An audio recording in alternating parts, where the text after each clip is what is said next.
Oh, Okay, there we are. I found the countdown. okay. So that gives me time to get us, on. I can go click over to Instagram, get us live, and then, you know, I come have back and make to. sure. So we're on YouTube, Insta, and I have another 7-day ban on TikTok. So for live, so we're on Facebook Hmm, and YouTube and Instagram cool. tonight. Yep. Okay. So trying to make sure. Oh, And we're just going to talk about some stuff, maybe.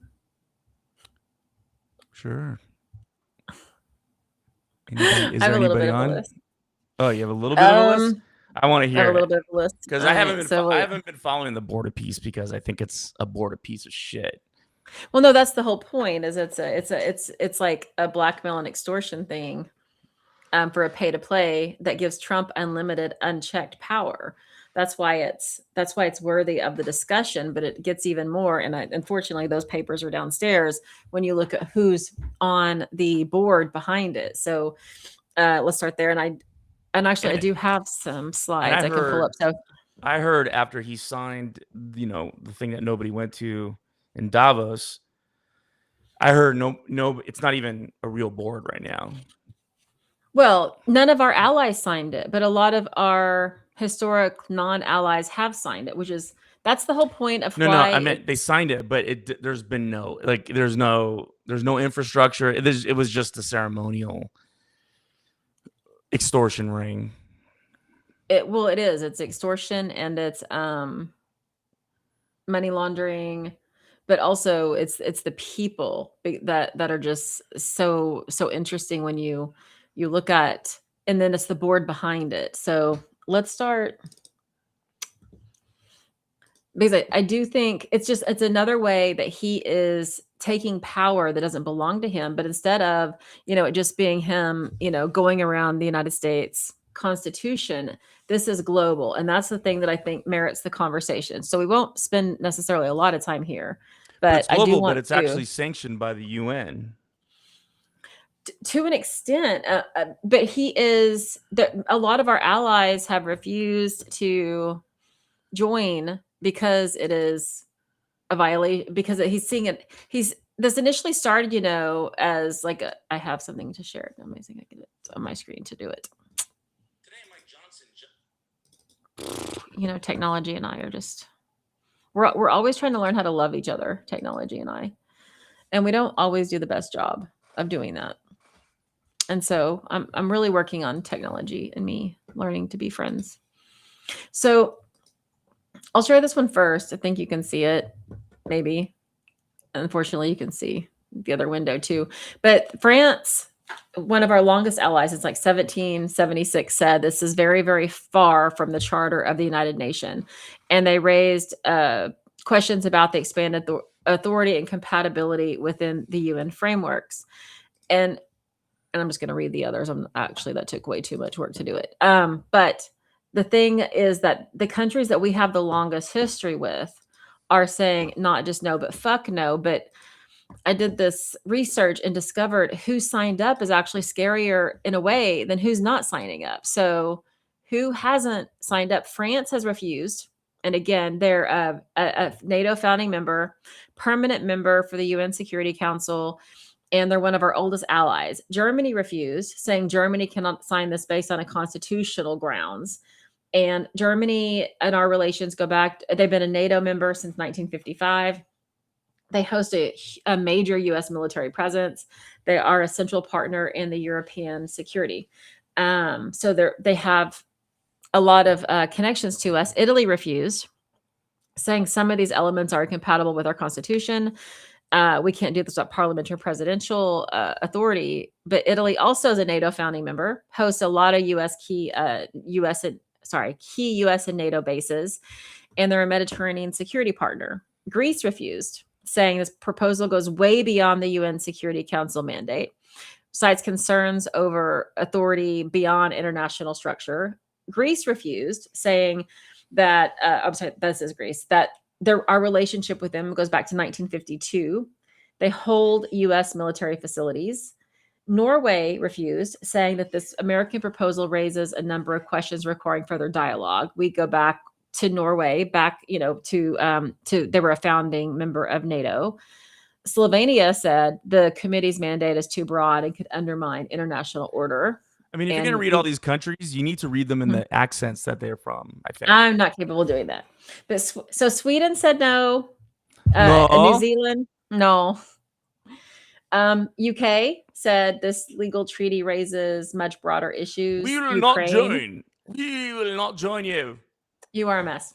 Ukraine said that inviting the biggest violator of peace and international law is absurd. Of course, talking about Russia and Belarus, but Russia. And, so we're talking about all of these allies. So our allies, or our longest allies, France, Germany, Italy, Greece, Norway, Slovenia, Sweden, New Zealand, and Ukraine all said no. And the UK is like, we're going to just kind of hang back for a moment. And well, Canada's invitation was revoked. Trump revoked Canada's invitation because they said we have concerns. And then when France said no, he said, that's just fine. I'll put a 200% tariff on your wine. So the Board of Peace, which, by the way, I'm sure you know this, but it started as this 20-point board for bringing peace to Israel and the Palestinians people, right? And those that have read the charter say Palestine's not mentioned anywhere in it. Yeah, but if you follow the money, it's so Trump can say before he became president, his kids, his family, they all went to Gaza because and that's what they're doing. Which he has put so many. Let me see if this is what I wanted. Yes. Okay. So when I did the deep dive, because number one, it's a pay to play. It's a $1 billion buy-in. And by the way, Putin said he's happy to pay the $1 billion from Russian assets that are frozen by the United States government. But the pay to play part of it is the $1 billion. The other thing is that Trump has a permanent position as the chairman, names his successor, and has sole vetoing authority. Basically what? Making himself like a dictator again. Yep. Right? But the people he's chosen to be in it, like, I so wish I had that. Maybe I could find it on my computer. Like, I actually did a background check on every single person that's part of it and how their financial dealings go back to Trump for years. And let me see if I can find it. If I can't, that's too bad.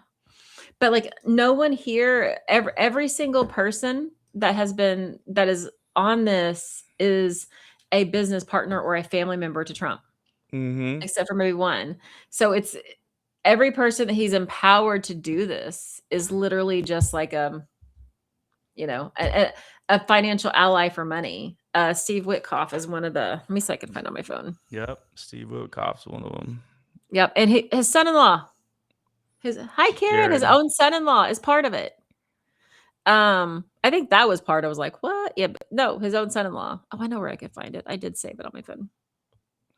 And then, so I did a deep dive on every single one of because there's the Board of Peace and there's the Founding Board. So the Board of Peace are the countries that we don't even have alliances with a lot of them, but the Founding Board are just Trump's friends. They're just his friends. They're just people that pay him money. Right. Hi, Karen. Thanks for asking. Avery is not over. We're getting there.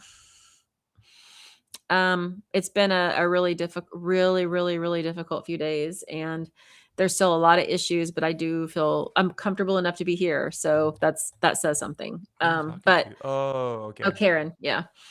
So it's up, Karen? Yeah. So the countries, by the way, that accepted are in the big ones like Egypt, Israel, Jordan, Morocco, Pakistan, Qatar, Saudi Arabia, Turkey. So a lot of the ones that have, and there's a reason why I'm going to point this out, is because of a presidential memoranda I found involving 4 countries, 3 plus the United States, that ties into this, that ties into some of Trump's more executive orders, including Qatar and Egypt and Turkey. which is, again, follow the money. Mm-hmm. Follow the money. And that's the only reason I'm like, we do need to look at this. But I'm trying to find the board. And his pay to play goes on because the Trump Gold Card, where you can buy your way into the US, is available. And now there's the Trump Platinum Card. Do you know that? Mm-mm. The Trump Gold Card is $1 million to get your visa to come to the US. The Trump Platinum Card is $5 million. Oh. Yeah. And he has 60 I'm so sorry. Yeah, no, it is 1 million for the gold and 5 million for the platinum. So the pay to play thing continues on, and he also, of course, filed a $10 billion lawsuit against the IRS. And Yeah. he's, continuing to just sue anyone and everyone he can. It's all a grift. It's all a grift. It is. It's all a grift. But the reason we need to have the conversations about it, though, is because people aren't capable of seeing it unless you lay it out and you really show it. And that's what we're trying to do here. Really? I think you and I have been discussing for quite some time that's not really going to shift into the mindsets of these. Not in the NPCs, but these people. Anyone that's an avatar capable of being an operator can get it. But not the NPCs, you're right. But I just found it interesting I just wish I could find what I'm looking for. I did a background check. I can just post it later on the entire board. And again, none of them are neutral. All of them are just deeply connected to Trump, to his real estate holdings, to finances, World Bank. Like all of them hold that. Okay, so I just found the list of them. So the appointed members for the founding executive board are Marco Rubio, right? Steve Witkoff, Jared Kushner, Sir Tony Blair, Mark Rowan. Is it Aja Benga? Yeah, I can't believe Tony Blair's on there. I know. And Robert Gabriel. So those are the members of the executive founding board. And when you deep dive each of them, they all are just Trump's buddies or his family. And the deals go back years and years and years. And it's just a pay for play. It's just another scam. Money laundering. It's money laundering. That's right. And so when I looked at I'm going to stop looking for that because I literally did do a full research on every single one of them. But I want to go to the Qatar thing for a moment because Qatar is very interesting. And Qatar will be a very big part of what's to come. And so I knew very little about Qatar. What do you know about Qatar? Yeah, in what respect? So, well, in general, it's an Arab nation. Yes. It's it boasts. A lot of people go there from America. It boasts, freedom, although it doesn't have any. No, it doesn't happen. Yeah, and it's just oil. Building a utopia with oil, sort of kind of thing. It is. So it's also where one of our bases are. Yes. So Qatar, and I'll get to the religious part in a minute. It's strategically placed on the Gulf of Suez, right? Or the Strait of Suez. Suez Strait. I think I'm right. I don't know. And so we get to control the Suez Canal. Am I saying that right? I forget. We get to control what's happening. Let me come back to the screen and I will actually share this one, even though I said I wasn't going to do it again. Also, Qatar was the nation who gave Trump the airplane. Yeah. So a bribe. Yep. But they are enemies of the United States. Yes. All Saudi Arabians are. So this is, can you see because I can't see you now. Okay. So this is the presidential, office fact sheet. So his executive orders, his presidential memoranda.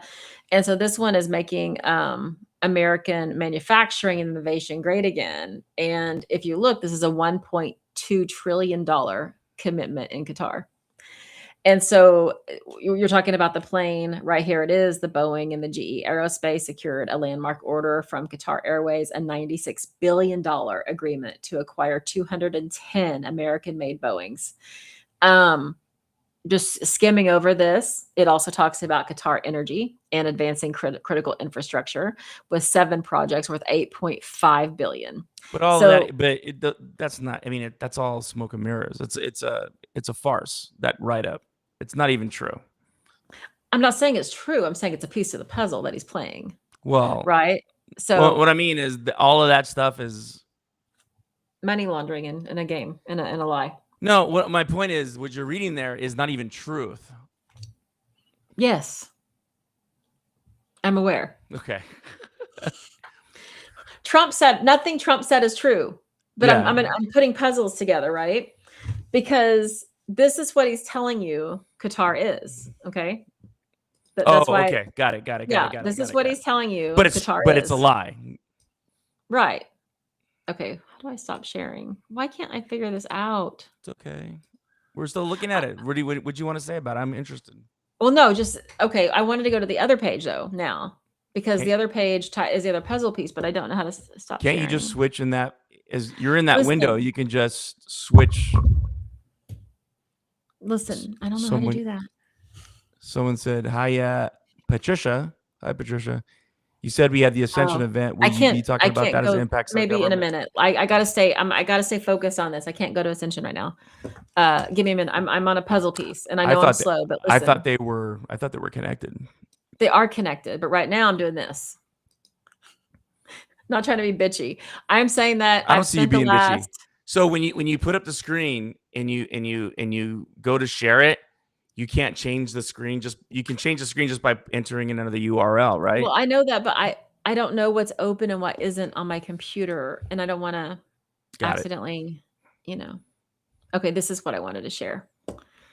I haven't been home. I got home 20 minutes ago, and for a couple of days because of Avery being in the hospital, having emergency surgery and stuff. I don't know how you do it. I've learned you keep to this schedule, and here's what I've learned. It's flow. You really don't dig in. You flow, right? Because the moment you dig in, your flow stops, and it's sort of like dodgeball. If you can dodge a ball, duck, dive, dodge, right, whatever. And so you just have to keep flowing. And so if I dig in, I get stuck. But if I just focus on the flow, and so that's what I'm doing right now. I'm focusing on the flow. So I just showed you what he said about Qatar. Okay, now I want you to see this. This is an executive order he did September 29th, assuring the security of the state of Qatar. That's what the plane and everything bottom. Yeah. And so it makes our country responsible for Qatar. Yep. And when you get down here and you do a little bit of reading, it says that the security of the United States is linked to the security of Qatar. The critical infrastructure in the state of Qatar, it is there. In the event of an attack, the United States shall take all lawful and appropriate measures, including diplomatic, economic, and if necessary, military, to defend the interests of the United States and the state of Qatar. He sold the United States to Qatar for a plane. Probably for a lot of billions in his own pocket, but yeah. And so here's the Qatar thing, and it just continues though. So this was one piece of the puzzle. Another, well, I've given you two. I've given you the financial deals, okay, and I've given you the thing on it. And now if I can find it easily, I'm going to give you those Turkey, Qatar, Egypt, and the US, that we have an unholy alliance, basically. I think this is it.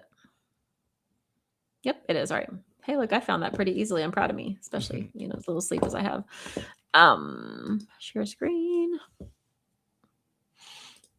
Nope. See what I did? I kind of jinxed myself. Where did it go? Because I also really need to talk. We need to talk about 18 USC 111. It's really important. I mean, we have so many important things to talk about, and I just want to start with. I want to start showing you this, and then here it is.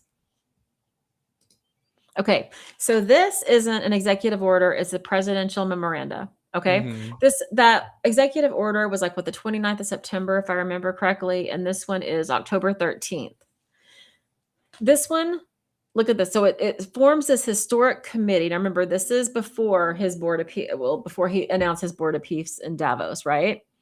And it says that it's going to end more than 2 years of profound suffering and loss and open up a new chapter for the region, defined by hope, security, and a shared vision. Okay.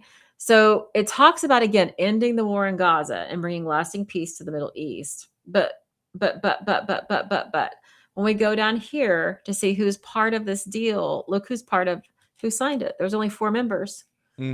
Trump, president of Egypt, the Emir of Qatar, and the president of Turkey. All enemies of the state. Yes, exactly. My point being is that, like, he is laying this groundwork for leaving our allies that we've had, France and Germany and Italy, leaving all of them and forming new alliances that only benefit him and his pocketbook. Yep. And no one's hiding it. It's right there in plain sight. Yep. And the countries that have signed up for his board of peace, none of them are our Western allies. Right. Right. He's talking exclusively about that he has to control the Western hemisphere, right? Right. He's to control this part of the world. And he talks about that quite a bit with his golden dome and whatever. And he's, he took away Canada's invitation to the board of peace because they pissed him off. Right. And we're still on uneasy terms with Denmark and Greenland. New Zealand has said, no. And then we have new executive orders and threats against Cuba. And by the way, he laid that out. As soon as he took over Venezuela, he started issuing threats to Cuba and said, you better make a deal or else. You better make a deal or else. A couple of weeks later, he's issued an executive order forbidding not just the U.S. to give Cuba oil, but anyone else in the world, whether directly or indirectly, to give Cuba oil.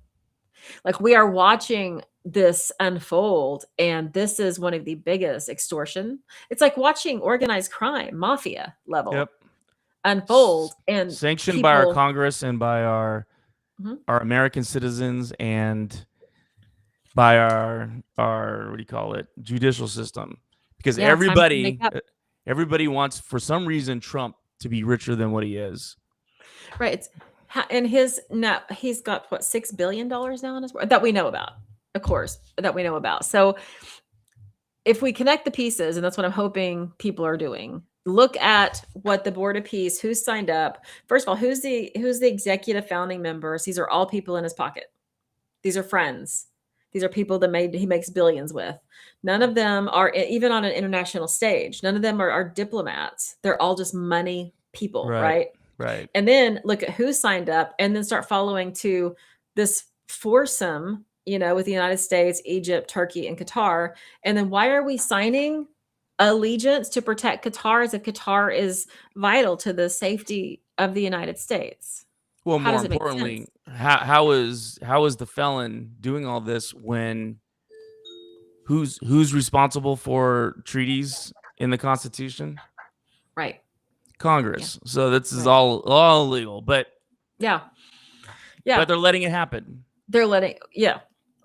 So following that through the board of peace, and then watching, how that unfolded, coming back to 18 USC 111, which is where the next place I want to go is just because when we look at the puzzle pieces, it's becoming more and more obvious what's really happening. And we're focusing on the byproduct, and the byproduct of it, is watching, people be kidnapped off the street and watching people be harmed. What's really happening is a major cash grab. It's organized crime. Yep.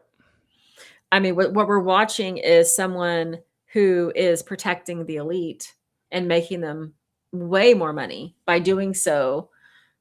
It's like watching like a mafia movie, but it's through the government, and it's completely unchecked because people are so dissociated from reality. Yep.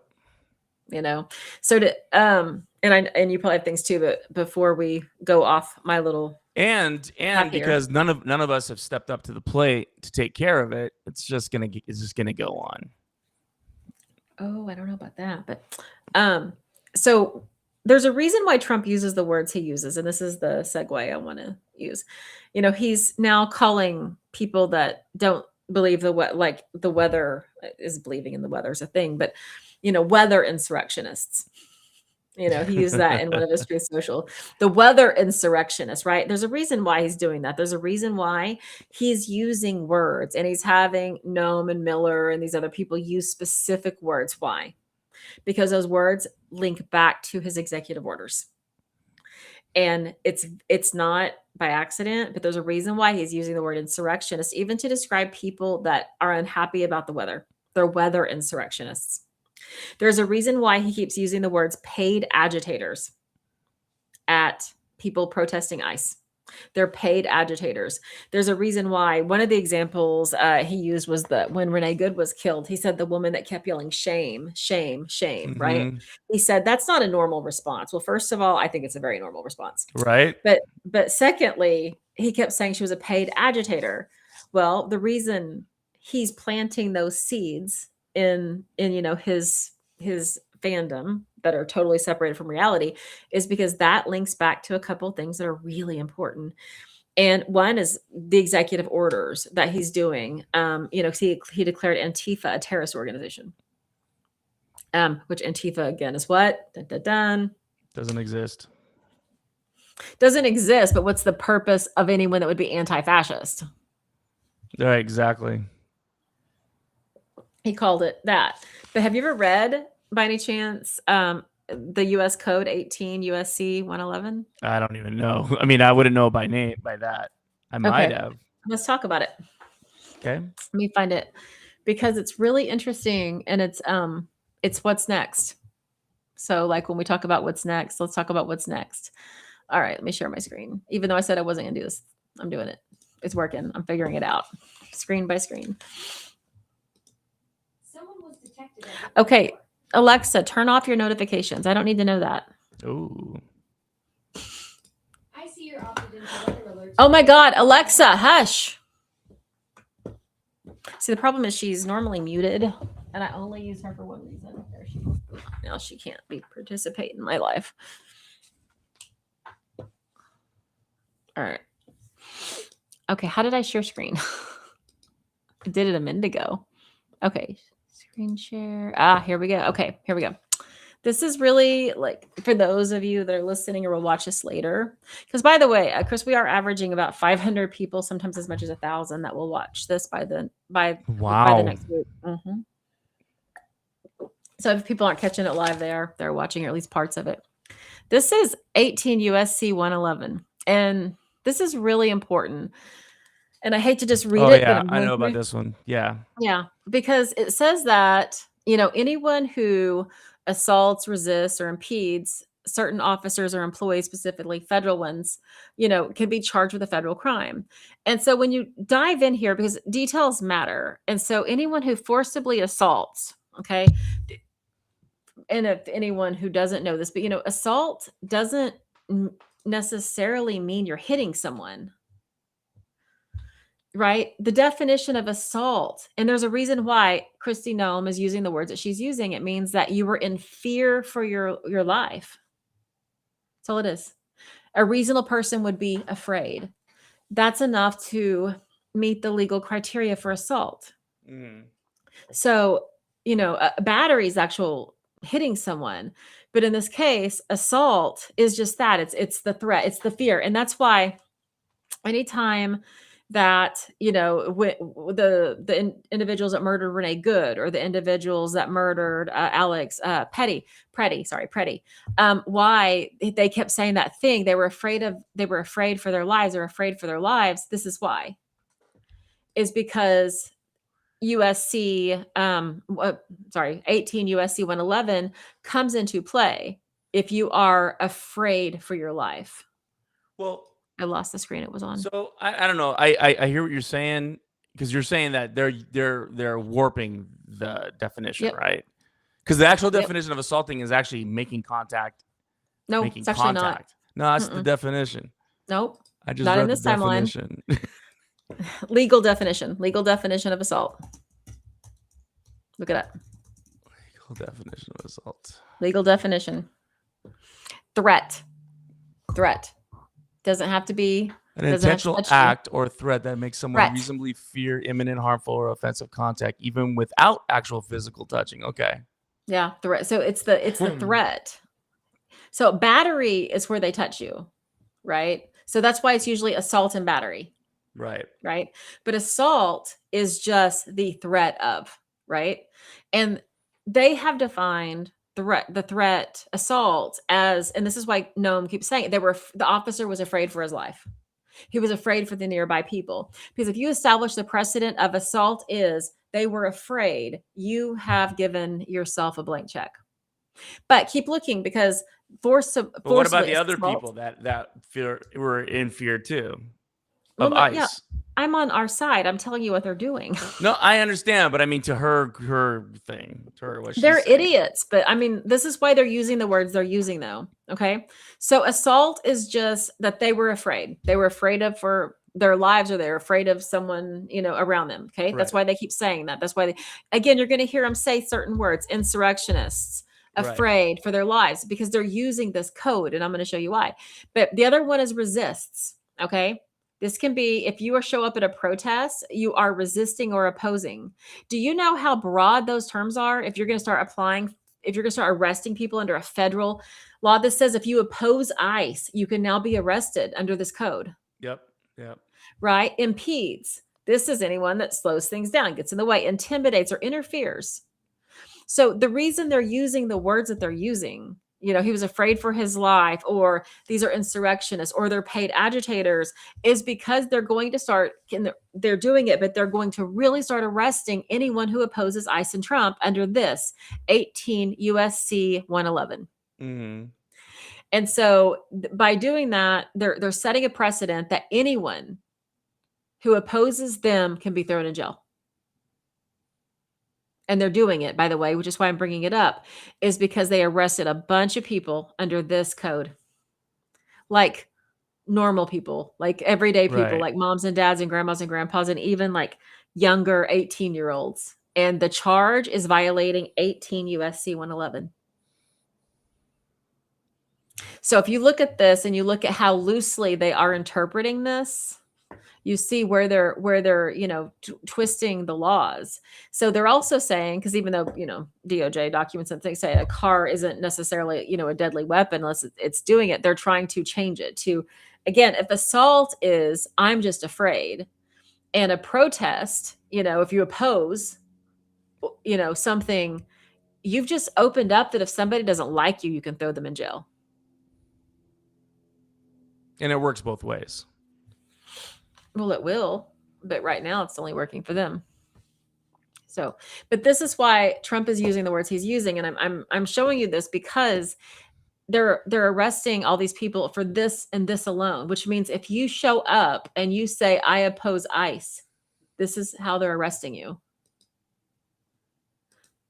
They're throwing people in jail for opposing. Mm-hmm. This is how they're using to get away with violating the First Amendment and the Fourth Amendment, the 14th Amendment, right there. And so to look at where the problem is, this is the problem.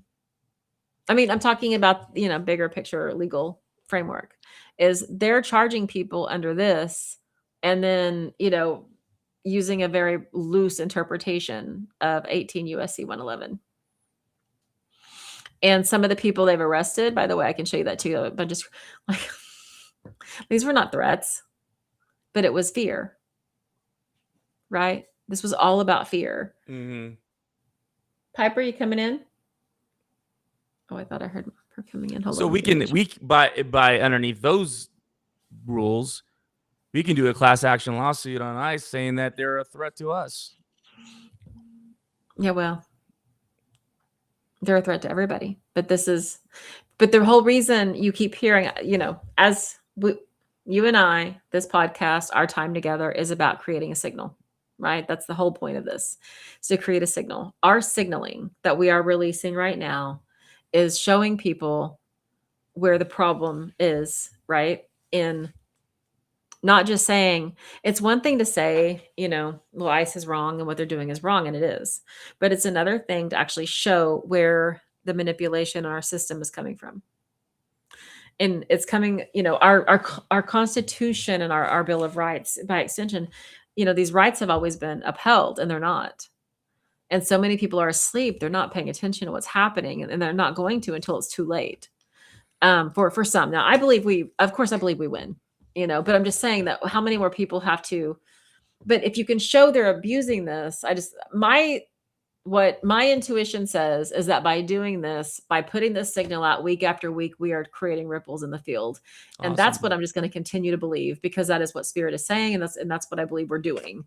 So let me see if I can find the pictures. Oh, here we go. So I'm just going to show you a couple people that were arrested for, different things, but a couple of them, it actually does say USC 111, not all of them. But it's like, that's not what I meant to do. As soon as I bragged about having this damn thing down, it stopped. Okay. So this is one of the people who was taken. Oh, can I not just? Oh, I can't just like go the next one. Fine. I hate technology. All right, I'm not going to.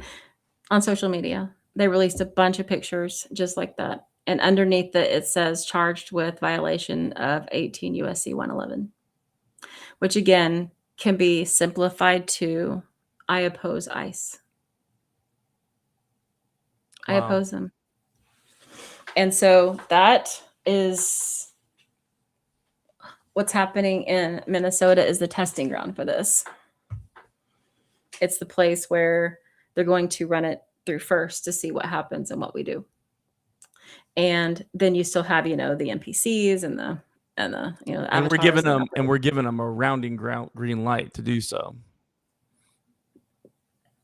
Well, I haven't seen anything for 2 days. I've been a little busy, so I don't even know what's happening as of right now. So you can certainly, update on that. But those were I wanted to talk about Trump's Board of Peace, of course, because it's leaving pieces, and it's just an extortion. That's all it is.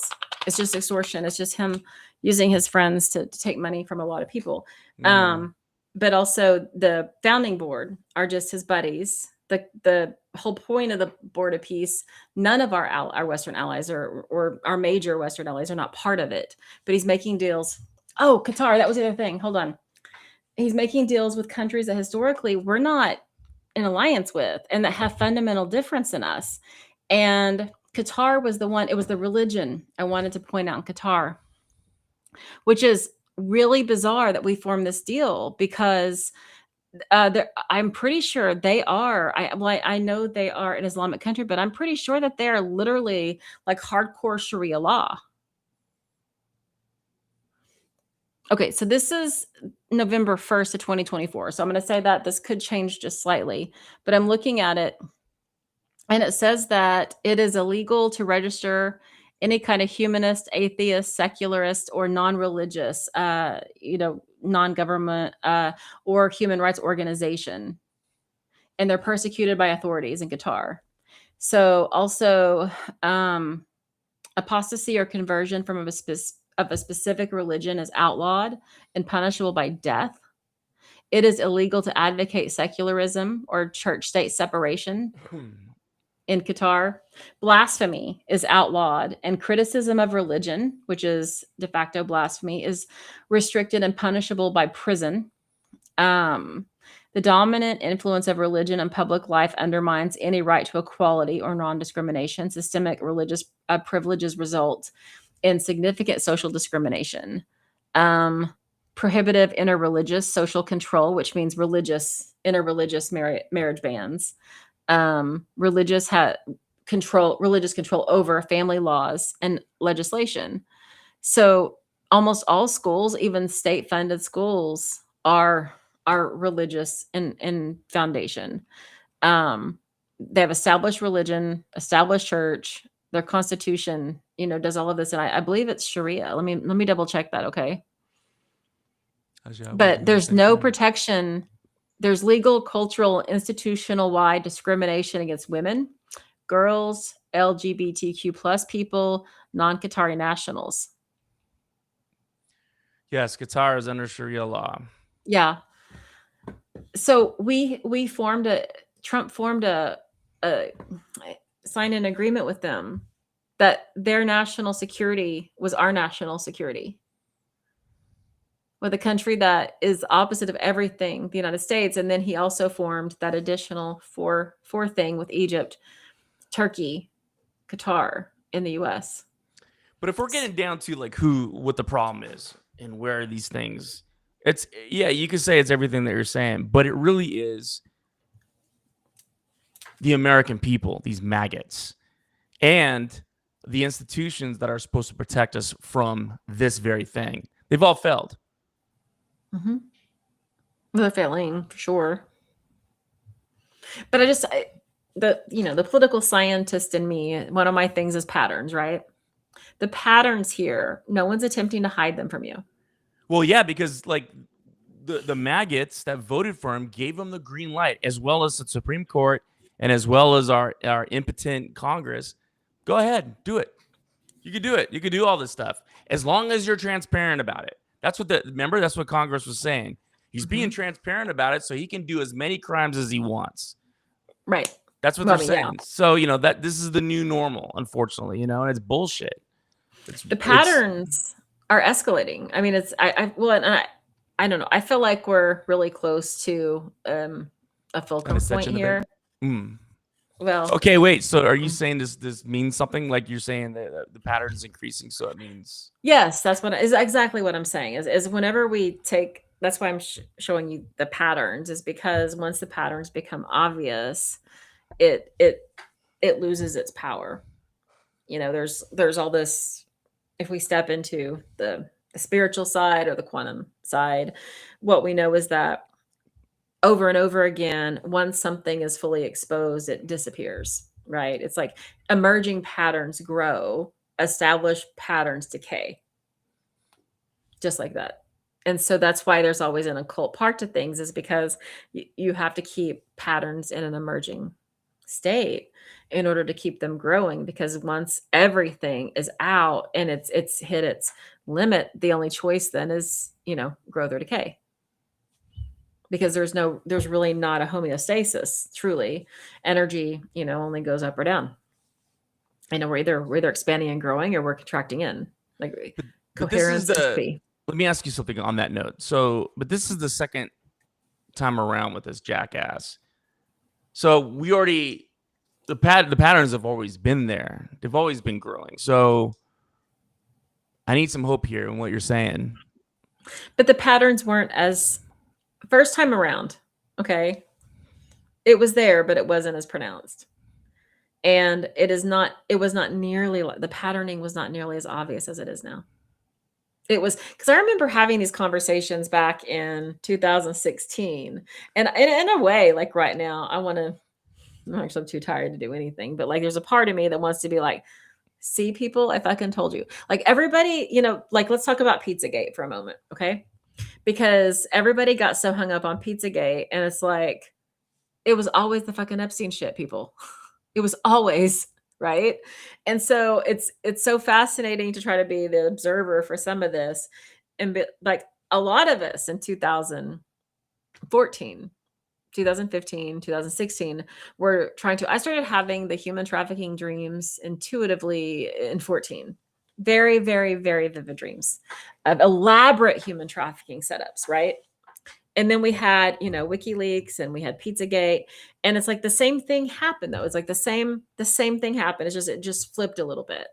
And so you had the people saying that's not real, Pizzagate's not a thing. Of course it was a thing.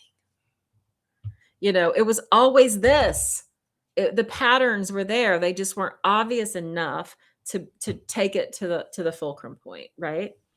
And so now you have this moment where it's out there, right? The patterns are fully exposing, and it's not just, and I just find it so interesting that people that were like, oh, like Pizzagate was never real. No, people, it was real. And it's what you're calling the Epstein files. Just whenever something doesn't complete its loop, right? Or complete, maybe loop isn't the right word, but it doesn't complete the patterning in the field.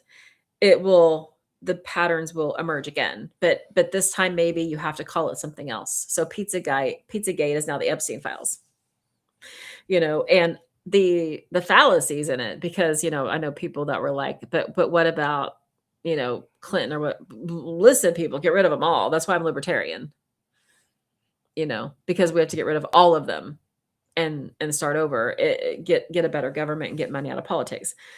It's all of them. And so your Pizzagate is your Epstein files. And the only thing that's changing is the only change we really have is who we see at the head of it, because it's always been this same group. That's it. Just like that. And so, yeah, your WikiLeaks, your Epstein files, your Podesta emails, guess what? It's all like this, and this is part of the Epstein drop that was released this week. And before we go into that, because I do want to talk about that next, but Trump filed a $10 billion. I did a search on his lawsuits. Now he's filed some more since I did. I've been totally out of the loop for the last couple of days. So this is last week's. I'm sorry, but when I looked at last week's, okay, he filed a lawsuit against CBS and I only did the last 18 months. So 2024, he did a lawsuit against CBS that was settled. We really don't know the amount, but it's guesstimated to be $10 billion. Then there's the July of 2025, Rupert Murdoch, Dow Jones, Wall Street Journal. This was a defamation lawsuit, $10 billion. Then we have the New York Times and Penguin Random House, $15 billion. And then December 15th of last year, he filed a lawsuit against the BBC for defamation for $10 billion. In March, he filed a lawsuit against Capital One for how many? Actually, it just says we don't know for sure. Well, this does. I don't know that they came out with it yet, but probably right around the same amount, because he likes the 10 billion. And then January 22nd against JP Morgan Chase for debanking him for $5 billion. And of course, he's suing the fucking IRS for $10 billion. So when I added those numbers, over $60 billion in lawsuits. And these are the big ones. This doesn't include the little ones he throws at people as a means of intimidation, a means of control. This is how he controls corporations and banks. And the other thing because JP Morgan is the one funding the silver smelting company that the Department of Defense has right now. That's what was it worth? Like 40 billion or something? I can't remember. Do you remember? Like the United States owns 40% of a silver smelting company at the Department of Defense now. And it's partially financed by JP Morgan Chase. So Trump's financing a deal with them while simultaneously suing them. The patterning. That's how you know it's about to collapse. Oh. The patterning. I like that sound. Me too. Okay, so although what collapse do you into what? That's the key, right? Well, I mean, guess what? It's not going to be utopia, people. No, I'm not looking for utopia at all. I'm not thinking that could ever become it, but collapse into what? Like the same shit we had before. That's what led us up here to the same point. Well, that takes us into Patricia's question about the ascension level event and where we end up. So let's not quite go there yet. You want to talk about the Epstein files? Oh yeah, because once we go there, we don't go anywhere else. Okay. We don't get anything else accomplished. Okay. Once we open up the door, just crazy brain takes over here, and that's it. So let's talk about, unless there's something that's happened. Again, I've been out of it for 2 days. I've been just taking care of Avery. So anything major happened in the last 2 days? I mean, I'm sure. I mean, yeah. I mean, well, I don't know if you heard today. I don't think it's only been today. So he's been harping. He wants to basically federalize. He went on Dan Vagino's show, whatever his name is, and said that he wants to federalize the voting system. Oh my God. And create voter ID and all that stuff. And No, I haven't heard any. And I've then, of been. course, all his maggots are protecting or standing up for that and saying we want that. That's been my fight today. Talking about online is talking to people about voter ID. How the reason why.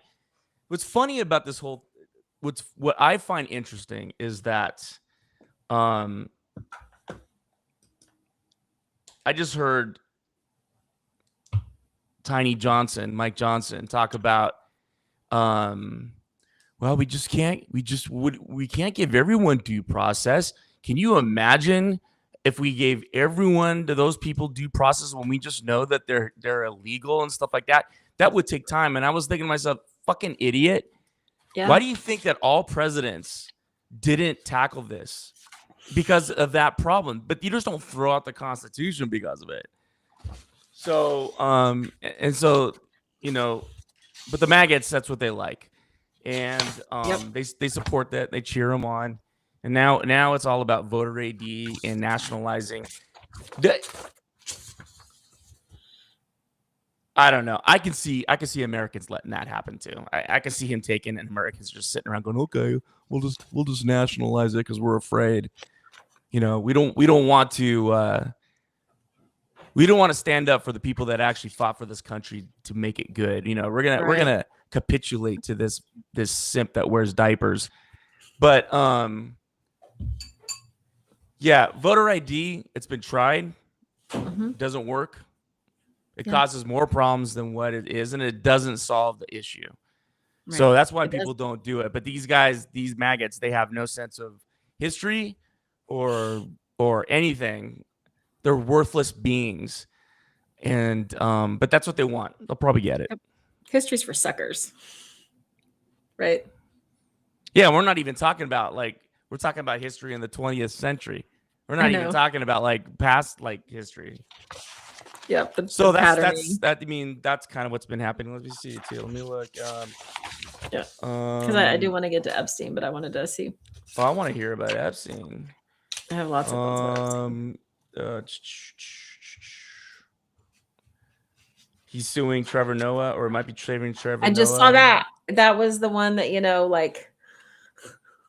I just saw. I was like, oh, Jesus Christ. The names of the Alex Preddy shooters came out.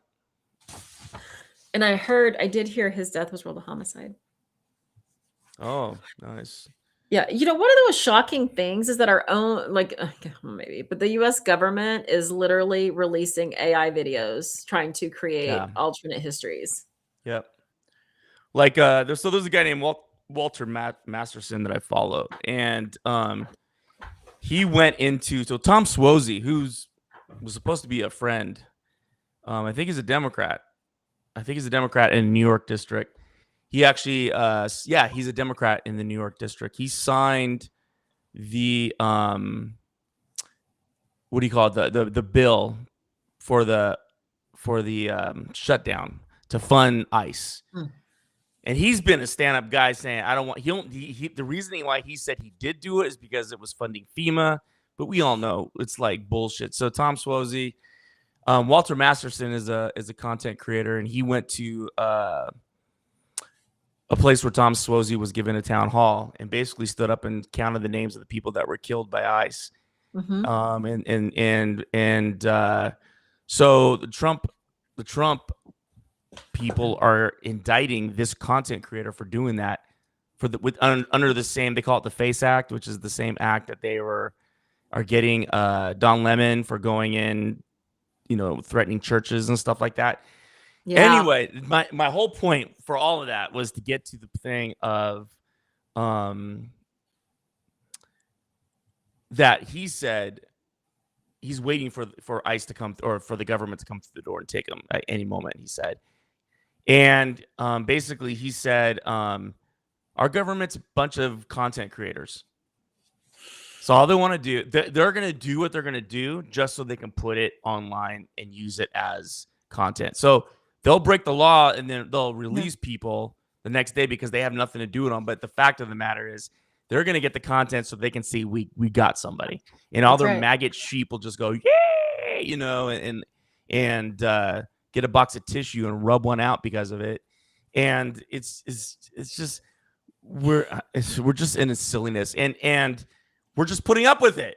That's all I gotta say. We're just putting up with We're it. not putting up with it. It's just that what not just our side, but like and that's actually what I hear is people are fighting it. You're just not seeing or hearing about it because No. they control the narrative. People fought it when we had a tax on our breakfast tea.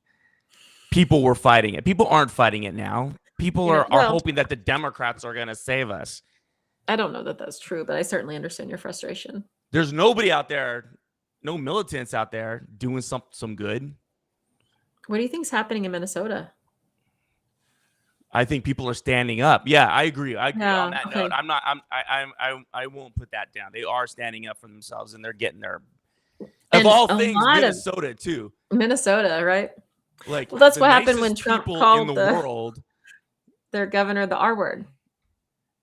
What was that? When he called their governor the R word. Yeah. That was a piece on this puzzle pattern. I'll take that. There are people out there, but that's not what I mean. Those people are peacefully protesting. I mean people literally combating the government. Have you seen some of the video though? Like, I mean, it's actually children are getting tear gassed or pepper sprayed, children, because they're showing up and they're holding the line. You know what I'm saying? I'm saying somebody's saying, here, Chris, I'm going to gather 10 people and we're going to go ice hunting. That's what I mean. I kind of think that's happening. I hope so. Maybe I hope you're right. Why would I deny that? You're just not, again, who controls the narrative? You have to go. I mean, it's like even the stuff being put on because, they control TikTok now.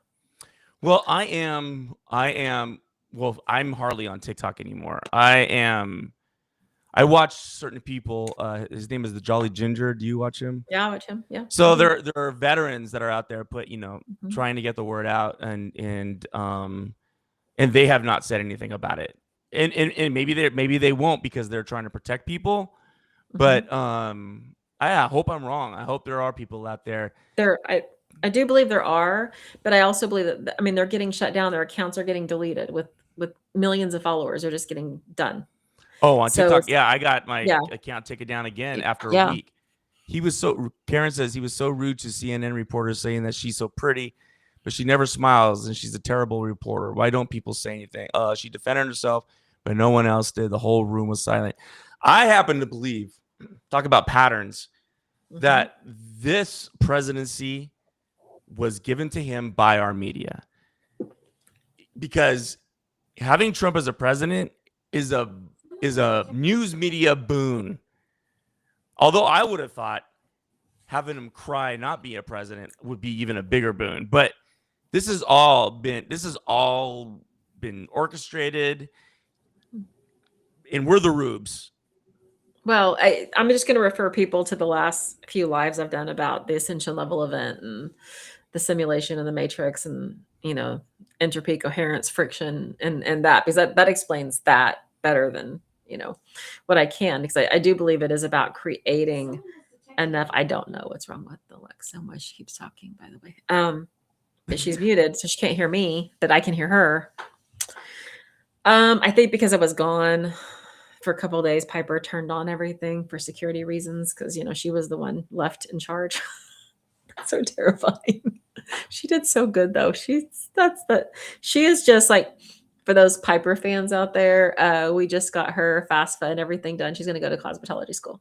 All right. And I'm so proud of her.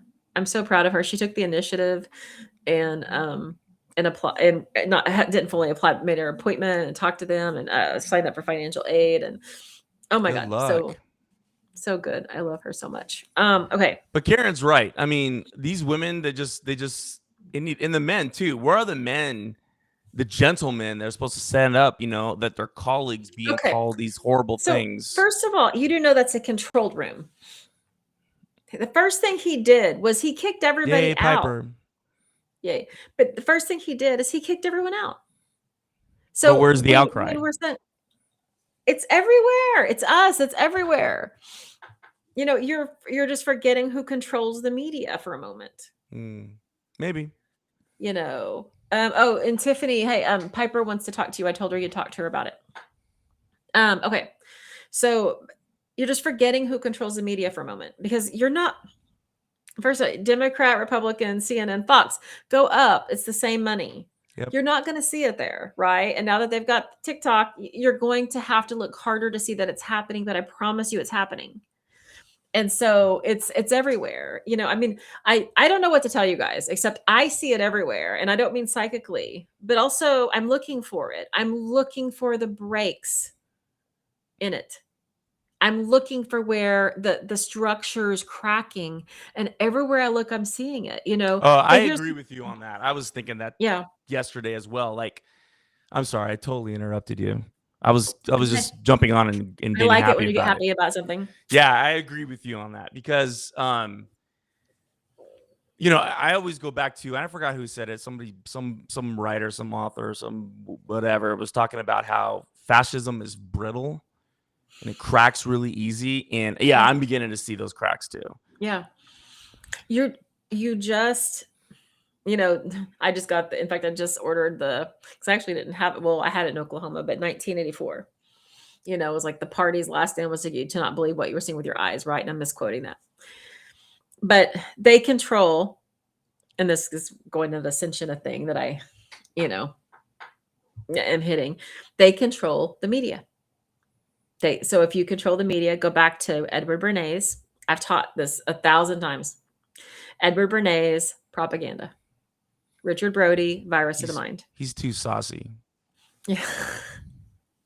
When you control the media, and I don't mean social media, the media, the stream of information going, you provide people with a lens, but it is not the only lens. It is just the official lens. Yeah, I mean, I understand, and I agree with Karen.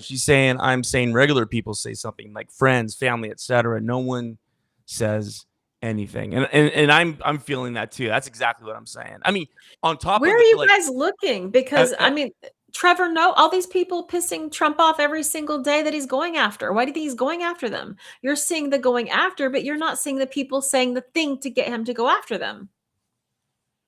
Wait, what was the last thing?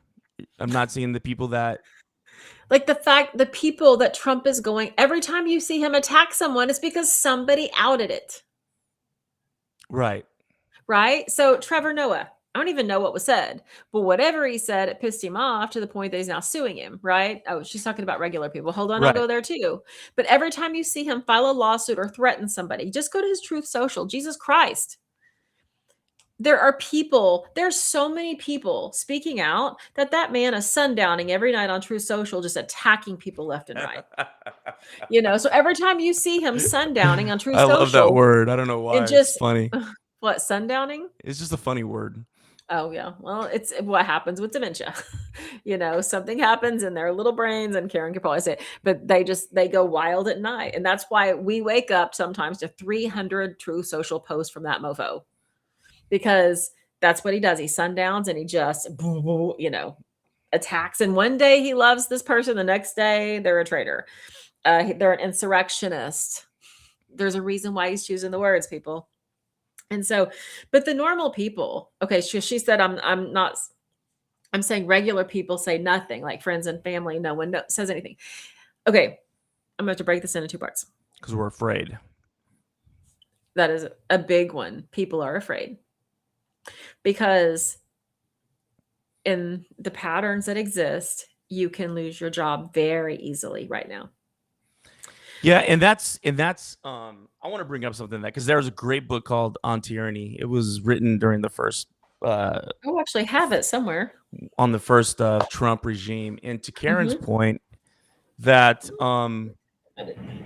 tyranny thrives on complicity and people not saying anything.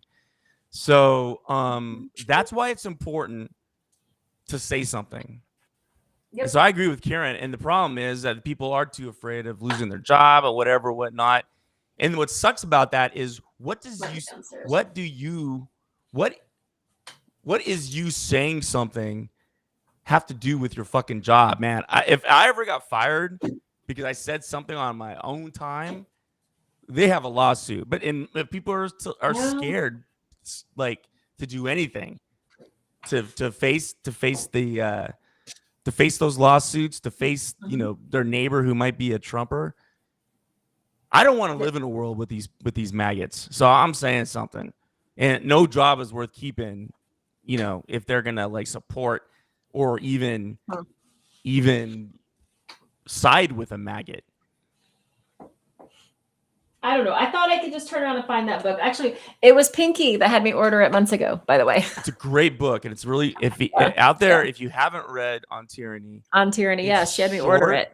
It's a short book. Yep, it's a small book. And you can read it like in a week or a day or whatever. And I read it in a day. And it talks about now. That's why I'm opening my mouth up. And that's one of the things that it says. It says support an institution, and people aren't supporting news anymore. I used to work in the news world. And people are not supporting independent journalism. They would rather have these media conglomerates tell them what to do. So fuck them. That's what I'm saying. Maybe I'm down in this thing where this is. I told you this before in our first podcast. Maybe this has got to go. Maybe this needs to die. Well, I agree with you completely. In order for us to rebirth out of that, yeah, you know.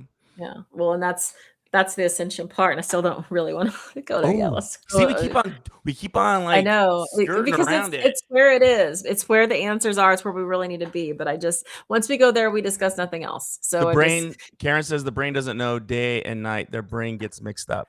Yeah. Oh, you mean the sundowning? Yeah. Sundowning. But let's go back to the talking out, because number one, people are afraid. Okay, they're afraid for a lot of reasons, and I want to give people grace to the extent to which I can. Not everybody has courage. Not everybody has the ability to be like, this is the line, and I'm going to hold it. Okay, hold on. Piper's texting me. Let me see what she's saying. 2 questions. When will the grocery order be here? I feel bad I haven't fed Avery. Okay. It just actually was delivered. Okay. And then her drain. I'll have to go take care of her surgical drain in a few minutes, which is fine. Yeah, we're in a lot of mess here with this kid who talk about just more gaslighting by the medical community. Man, I'm like, so I could totally go off on a random note, but the medical community between my ex and what I just went through with my daughter, I'm just like, let's talk about just that's where I am with the medical community. Because 3 times they were like, it's just gallstones, it can wait. It's just gallstones, it can wait. And then it was really a very dangerous situation where she was just on the edge of sepsis. And I'm like, that sucks. I was like, why don't people just listen to me? Like when Tyrion Lannister says, I drink and I know things, I drink and I know things. Just listen to me. The world would be a better place. Okay, let's not go there either. So, number one, people are afraid. When you control the media, control information, the musical Chicago, when Richard Gere is holding, first Renee Zellweger is like the dummy, right? And then he has the little strings and he's the puppet master. And then everybody's just kind of repeating. And this goes to Ascension as well with the NPCs and okay. So just remember that, number one, to the point to which we can, we have to always give a little bit of grace as people hit their limits of what they're willing to put up with and wake up. But if we say, okay, you didn't wake up, fuck you. Well, we didn't give them space to wake up, because now we're in the fuck you, you're responsible. And because we're going to put that guilt on them, why would they wake up now? It's just going to be better to stay asleep over here, like you said, and stay plugged into a false matrix. Because leastways that way I'm not held accountable for anything. It's the other person doing the bad thing. Maybe I'm not breaking it up, but I'm not responsible either. Because if I come over here, this side wants to make me responsible. Okay, that's first. Number two, it is the fear, the financial fear. If you go down the rabbit hole of 18 USC 111, go down the rabbit hole of Trump's executive orders. If you are charged under one of these, and again, his words, insurrectionists, his words, paid agitators, there's a reason why he's choosing these words.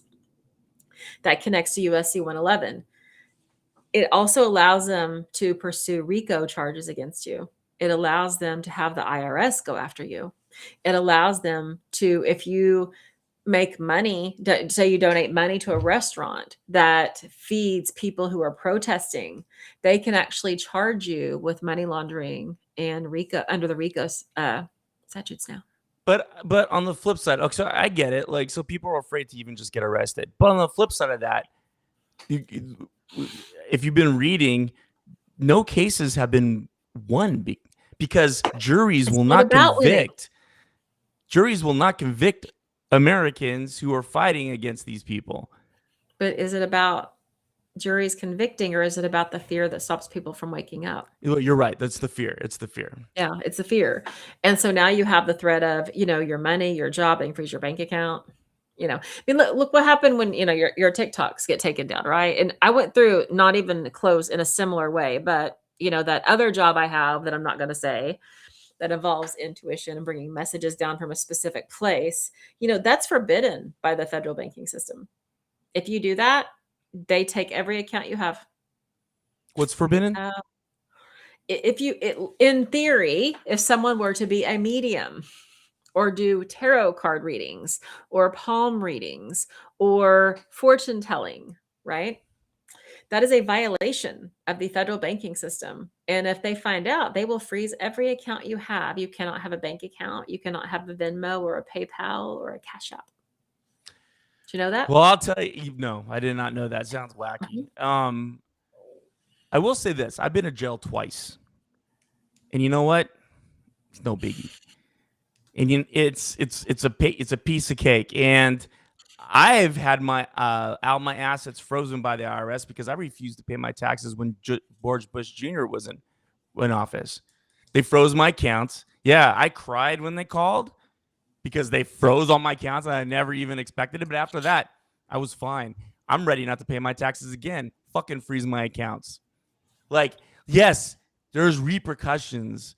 And I know I'm not saying this to you, but I'm really talking to the people who don't want to fight. I get it. But it's fun if you think about it because you're standing up for something. You're going to jail for something. I went to jail because I had drugs. That wasn't for anything. I'll go to jail because I hate this regime and I stood up to them and I told them a thing or two. It's no big deal. It's a walk in the park. Would you rather have this, ICE agents executing people on the streets, or your job? No, I'm there with you. I mean, I'm just trying to give the grace, and, to explain why people aren't doing anything. Because Karen's question is why regular people aren't. I'm just kind of lay out. I give them grace. I give them grace, and maybe this is where I don't give them grace. When it's the whole Jesus and Peter or whatever. Do you remember Jesus? Remember, and Peter said no, and the cock crowed. Yeah, it's being complicit to the point of being quiet, period. Yeah. I don't have grace for anybody who does that. But if you're asked the question, you should speak your mind. Yeah. That I do have grace for. If you don't want to get involved, that's your business. Yeah.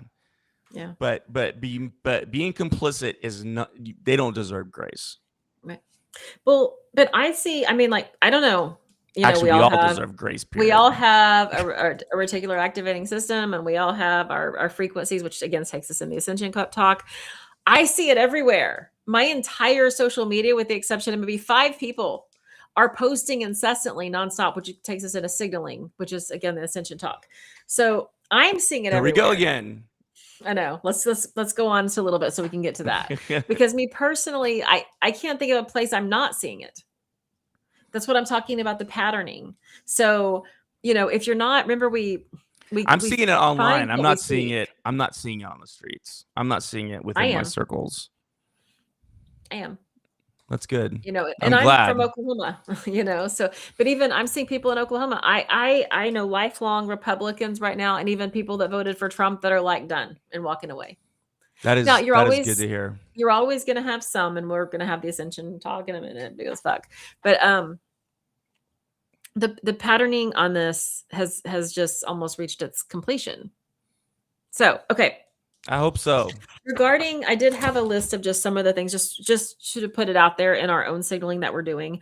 There are multiple lawsuits right now regarding the stuff that's happening for the First Amendment violations. Karen says, you live in California. I don't see that in Oklahoma at all.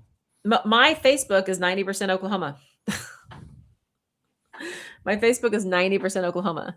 So, I mean, I think we're having different, maybe we're on, let's save this for the Ascension talk. Okay. Because we can be in different timelines and having a different experience. Cause to me, I'm seeing it everywhere. I'm seeing it absolutely crumble through the patterning. So, but let's hold on. So I just want to point out that it's happening legal as well. Seeing it here.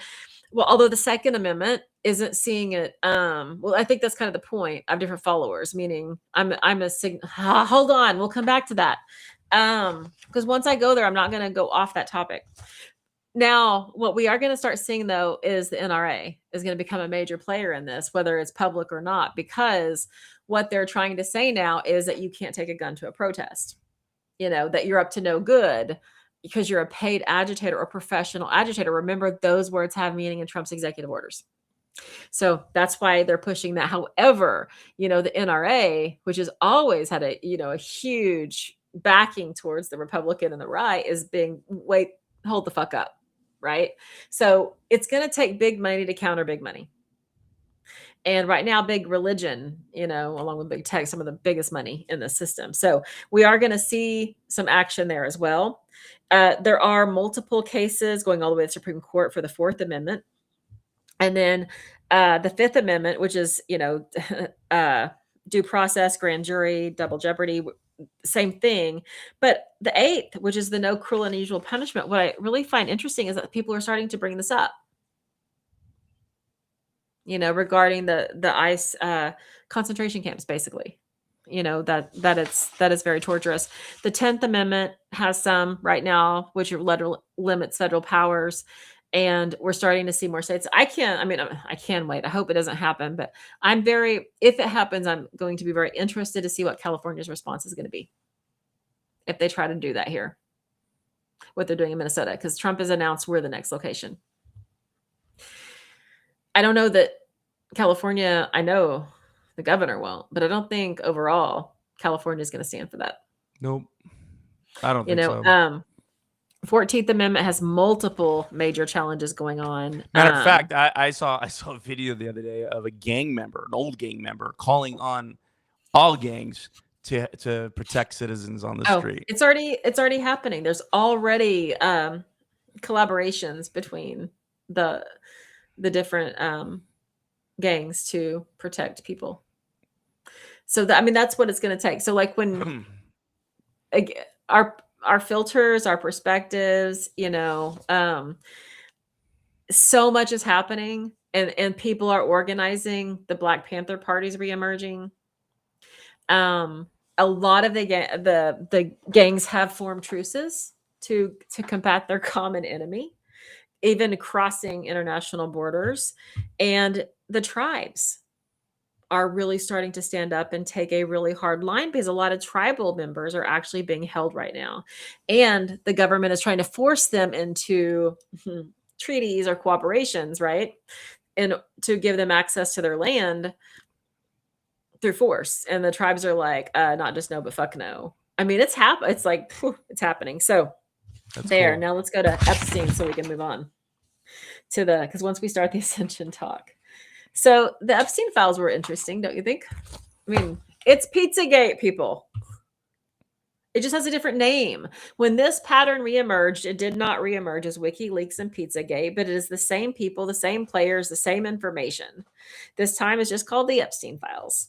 And guess what? That's only one tiny piece of this puzzle. There's a lot more other than the Epstein files. But are we even ready to have those conversations? But Epstein is a fulcrum point because he kept records. Yes. Because he kept records. Well, and the Podesta, that whole thing with all of those emails were similar. By the way, I read every single one of them. It was like weeks of doing nothing but reading those emails. And the pictures released in the Epstein files are also in the Podesta emails, just so you know. Lots and lots of overlapping. Why? Because it was always the same. And so if we look at this as an emergence, right? An emergence in patterning. It didn't do what it could have done. And I'm going to say should have done, but it didn't do that the first time when it was, WikiLeaks and Pizzagate. It didn't take hold. It lived within a subset. And even in that subset was hijacked by, damn it, now we're back to the ascension, was hijacked by other frequencies, because even that subset now isn't even what it originally was. It's something else entirely. And so it's these patterns are emerging patterns again. And this is the time that these patterns emerge, and the old patterning that we see, like you said, the brittleness, right? We're starting to see the cracks. That's why I truly believe that Spirit says this is at its moment. And so a few things, I mean, there's we could spend forever and a day in this, but remember this more than anything else. So WikiLeaks and Pizzagate is the Epstein files. It's the same thing. It's a different wave, but it's the same players and the same energy. And one of the things people are going to try to get you to do is say, but what about? But what about? So if they're Republican, they're going to say, well, what about these Democrats? If they're Democrats, they're going to say, what about these Republicans? Remember, if you follow the money all the way up, same people, same money, same quote evil or same controlling group. Same cabal. Same cabal. That's right. Same controllers. And so it's just that you see a tiny piece of this and you're like, oh, well, this is it. This is it. This is it. This is it. This is it. Well, you're looking at one tiny piece. You forget there's other pieces. And that's exactly what's happened when I have been so vocal about I absolutely hate Bill Clinton, and I hate Hillary Clinton as well. Bill Clinton is a serial rapist. So many women have shared their stories and have gone again and again and again about him, sexually assaulting them, from groping to raping and everything in between. And Hillary made it her life's mission to destroy anyone who spoke out against her husband. You're talking about unforgivable. There's mine. Unforgivable, right? And so, that's, if you come at me with what about Bill, I'm going to say, put him in too. I don't care. This is not. I think a lot of people are in agreement with that. And so, but that's what I'm hearing from the hardcore, Trumpers. But what about great? Let's get rid of all of them. Yeah, I haven't heard one Democrat. What is going on with the Sasha Riley thing? Why is everyone talking about? I have no idea. I have no idea. Yeah, what is Patricia? What is that? I keep on. Everyone's telling me, what about what Sasha Riley said? Is that the wife of? No, I'm looking it up. Who has the last name Riley? Somebody important. I'm gonna look it up too.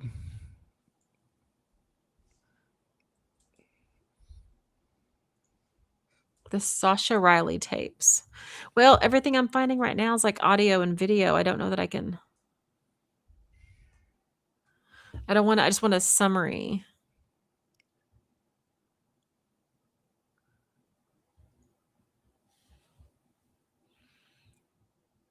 Audio recordings attributed to Sasha Riley allege abuse linked to Epstein-era network, sparking online debate but lacking court or media confirmation. A series of audio recordings purportedly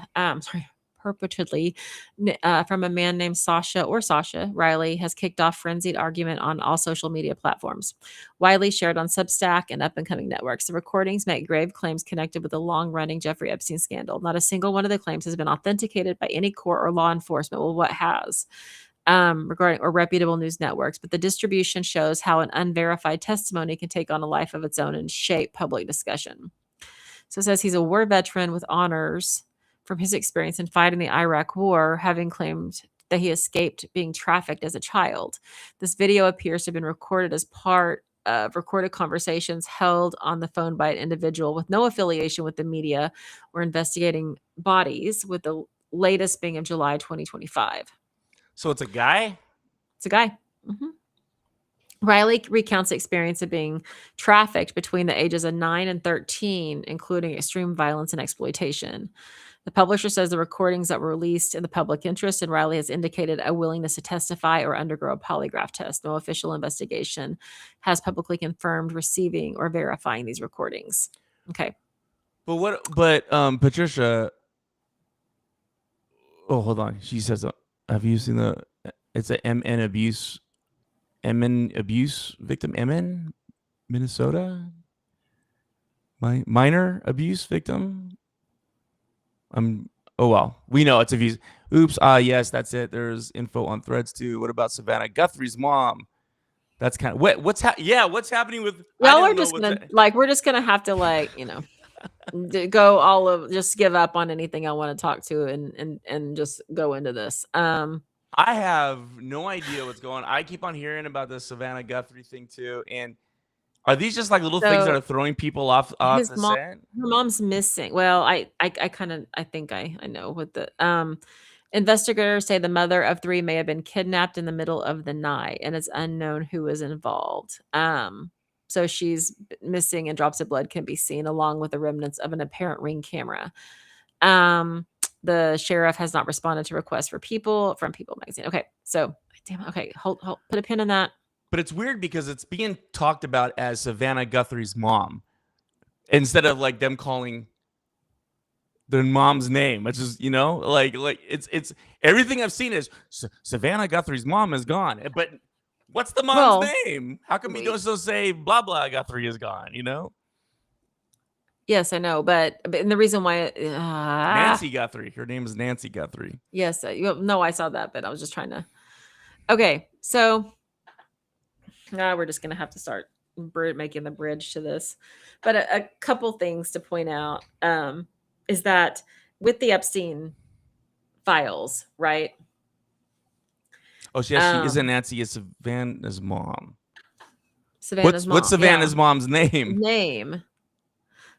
Yeah, well, I thought it read Nancy too when I was looking up about it. I thought her mom's name was Nancy. Nancy Guthrie, yeah. That's like people calling it Inanna Chris's podcast. Have you heard Chris's podcast co-host? You know what I mean? It's weird. No, I get it. The news of the day.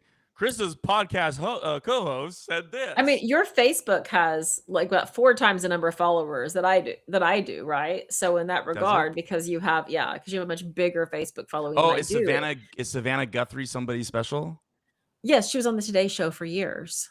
Oh, she's famous. I've never heard of her. Yeah, she's famous. That's why it's referencing her. Her mom is because she's a famous reporter. That makes sense now. Yeah. Okay. Yeah. Thank you. Yeah. It's good if you don't watch Today Show, Okay, so we're going to start like connecting all these things in a little bit, but a couple of things is that when we're looking at the Epstein files, discernment, right? Discernment, because you're looking at things that were reported, and some of these, probably most of them, are going to fall on truth. Maybe a few of them do not. Some of the stories, and here's where I'm going to be really careful. Since 2014, I have actually worked with individuals that were harmed in this place. And I'm going to be super, super careful. And, because the last thing, it did put I got some interference from doing it because I actually worked with some of the victims that were political families and some others.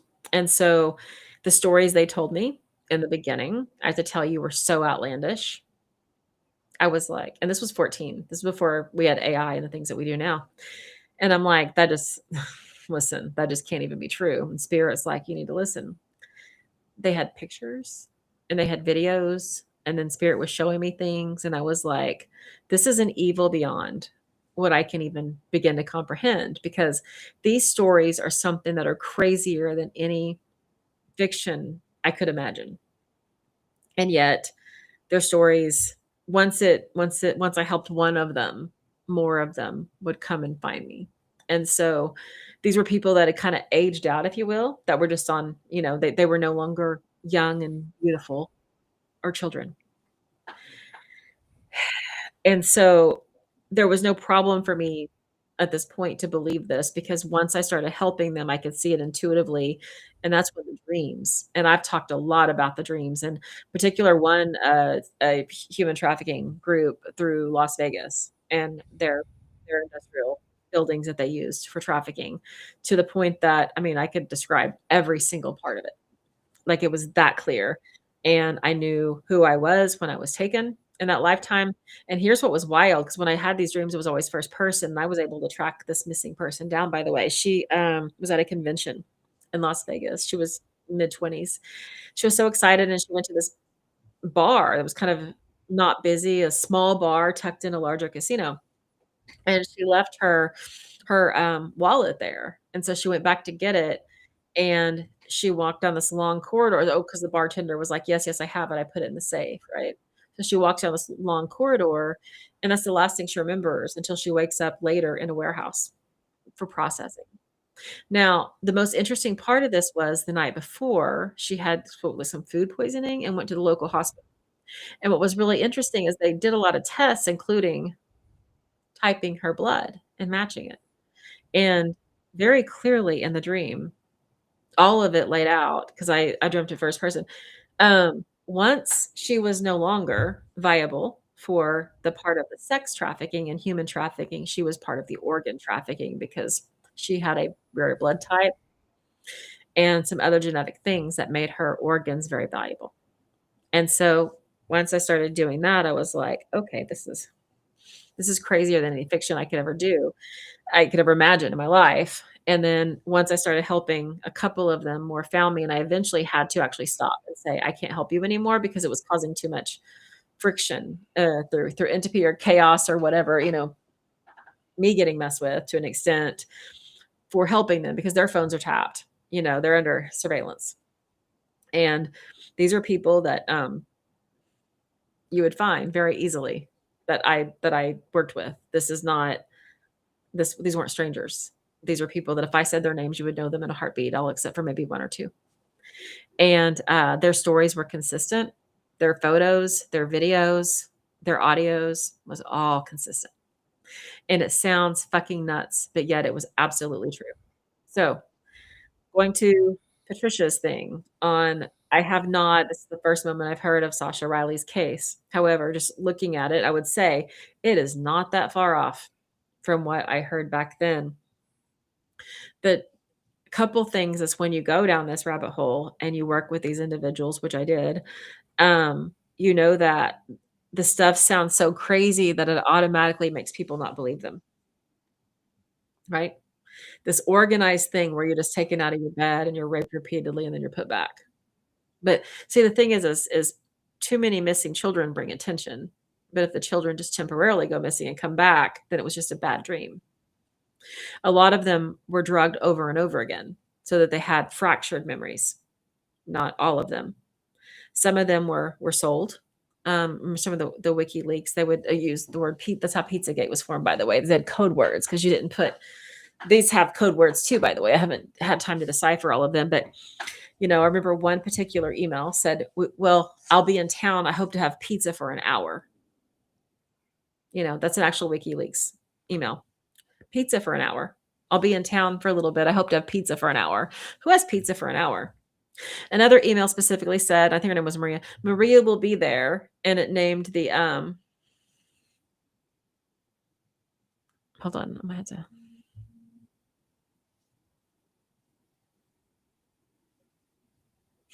Okay. Piper was telling me Avery's not okay. Avery's telling me she is okay. So if she texts me she's not okay, I'm going to jump off here in a heartbeat.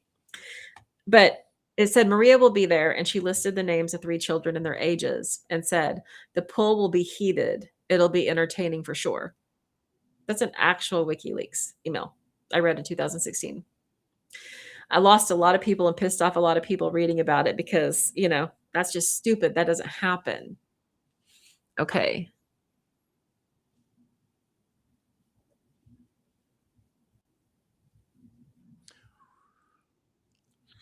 This is what I don't get, though. I gotta be careful how I say this because I kind of know the answer, but all these people coming forward, these victims, Epstein victims coming forward and saying what they're saying.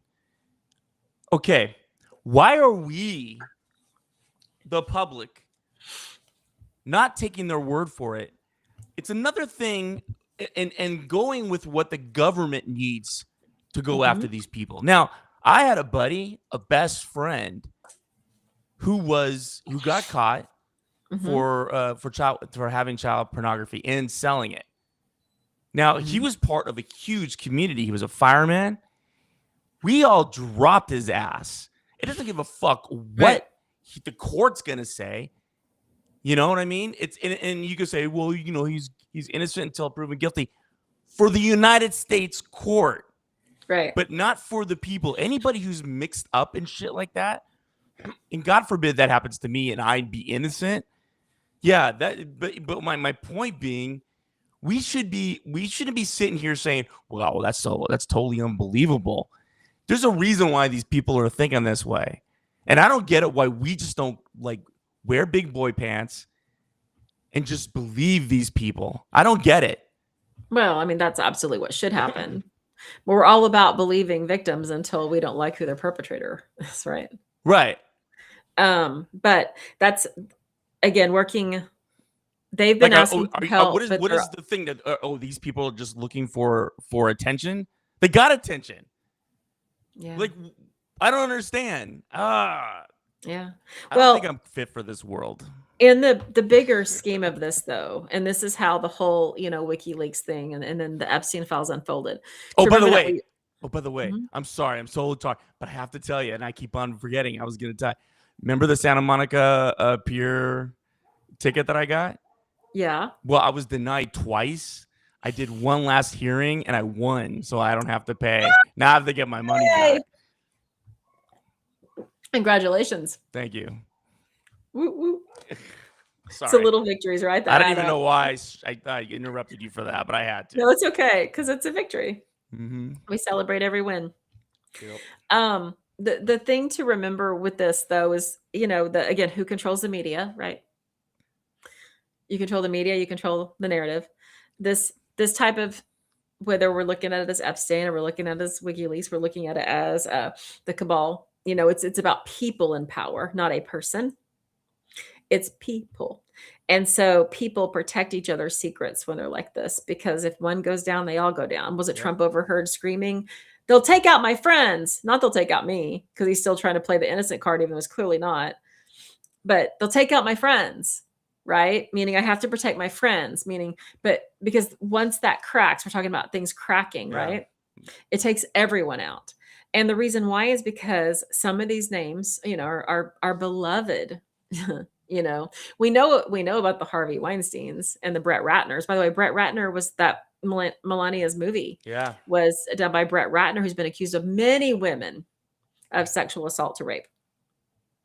Which is sad because he's Was a good director. Who gives a shit? I know, right? Right? It's like Woody Allen. Who gives a shit? Yeah. Married his daughter. What the fuck? And we're just going to excuse it because he is talented in some way. I got a question for you, though. Mhm. Even if these, let's say tomorrow, all these people were outed, Mhm. nothing's gonna happen to them. They're gonna go through a little bit of embarrassment, and then it's just gonna be business as usual because no one's gonna do anything to these people. Okay. Right? No. I guess that's my question. Okay. I didn't know if you were asking me or telling me. I know I was telling you, but my question is, do you think people would actually do something about it? Yes, I think that's exactly where we are.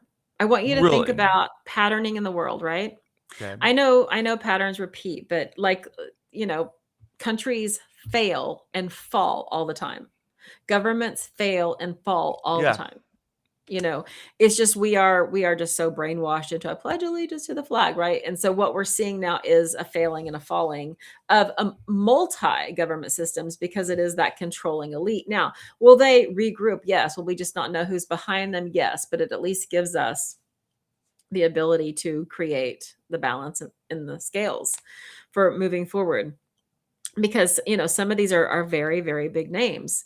And we're talking about, there's a book I read, Beatrice Small was the author, and a friend sent it to me, and it was wild. And it was like, I think it was Lara, but it looked like Laura. And I'm going to go somewhere.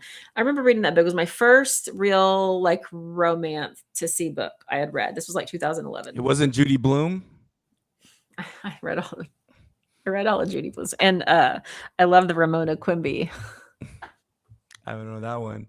All I know is us guys were trying to get the Judy Blume books away from the girls because there was Yep. something in them about sex, and we were all like, what are Yes. they reading? What are they What are they reading? reading? Yes, all about your body and sex. Though, but the Ramona Quimby's were good too.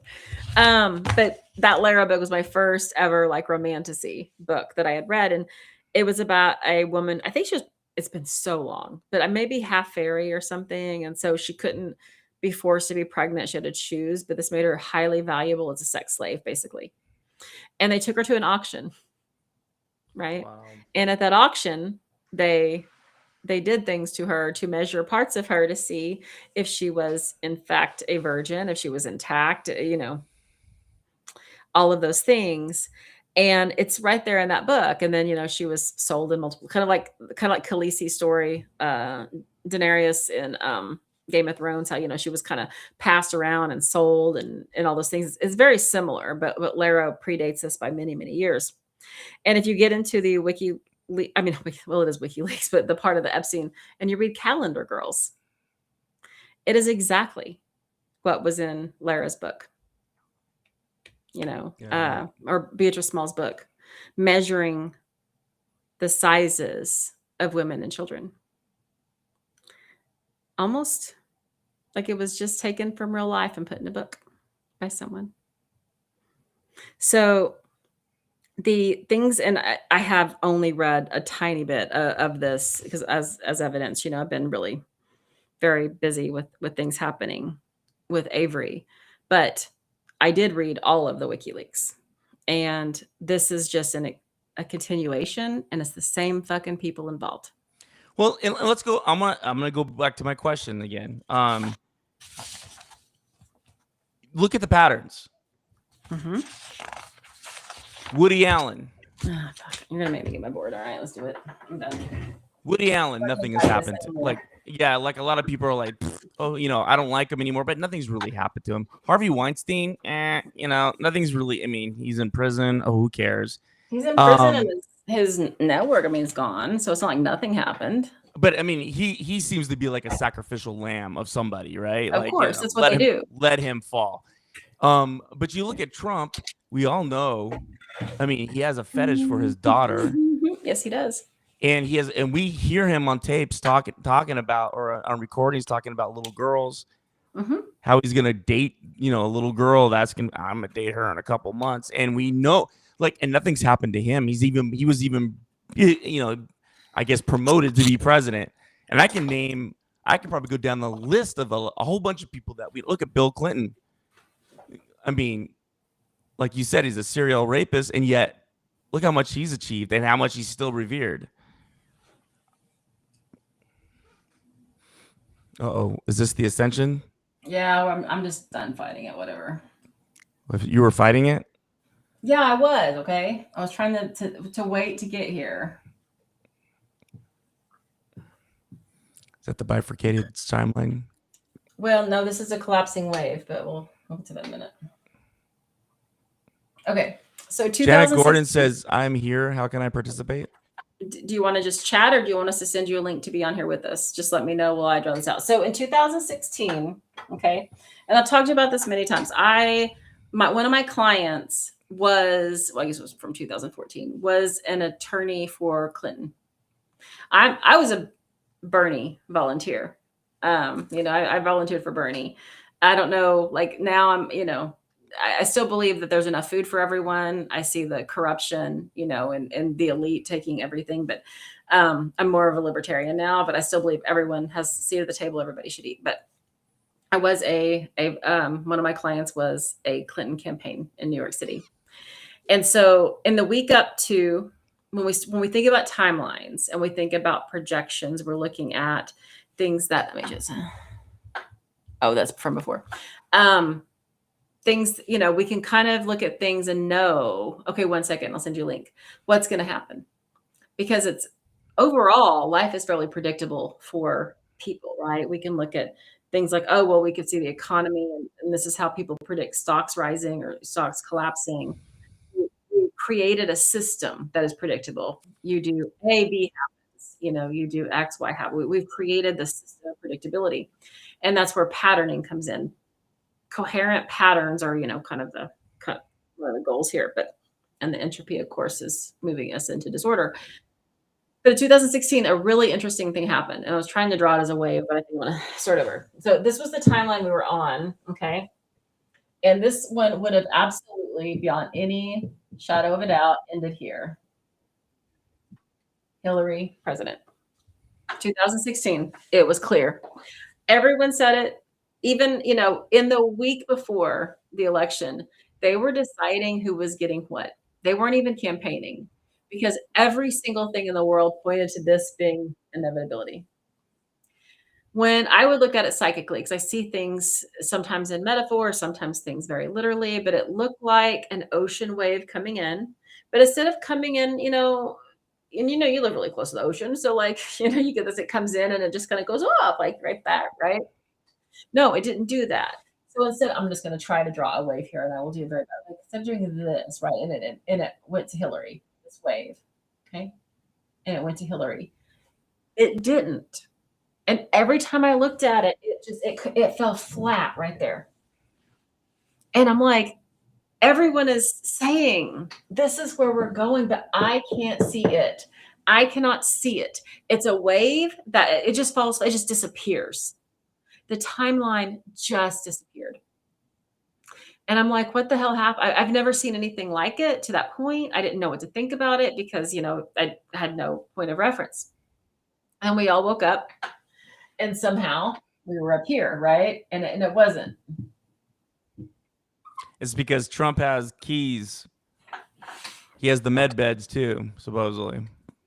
No.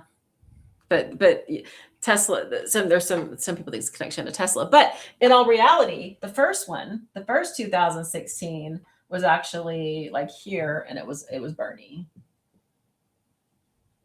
And I lived this one. I remember it very clearly. I can tell you where we were sitting when he was inaugurated, all of it. So what happened is, right, we had a timeline where this was where we ended up. Some of it. And again, the tree, the branch, we're all on different ones, but this was fine. And so something reset us, right? We reset in some way. And then whenever we reset, this no longer was a viable timeline for the reality that we're in. And then we had some people want to call this, every time I mention this, by the way, someone wants to yell at me Russian interference. And I just want to be like, I'm not looking at things through your 3D lens. So like, I don't care what it looks like on your 3D. It still would have been it still would have looked the same. But the fact that the timeline abrupted here and fell flat meant something was happening outside of what we call the Earth construct, outside of the simulation. Something else was happening, and you can think that's Russian, or I don't give a shit what you think it is. It's not from here. Okay. And that's whenever this fell flat and we ended up here. Okay. So 2016 was an interesting year because a couple of things happened. Okay. One, we had a reset, because I want to reset to another. We also had, it's called a shear, SHEAR, and we're in a shear right now. So it's not really a bifurcation. It's where they can kind of exist really close to each other and decisions are being made, but they haven't bifurcated. Think of it like it's just a bigger spot. But when we think about, the timelines like this, and this, but and the timelines, because, they when they start bifurcating, they form what kind of looks like a tree. And I'm going to be terrible at this. And drawing is not my skill at all. And I'm just going to do my best and not make it too detailed, even though I got to do little details on here. And then these continue. So I'm drawing them to stop. But the truth is that they continue.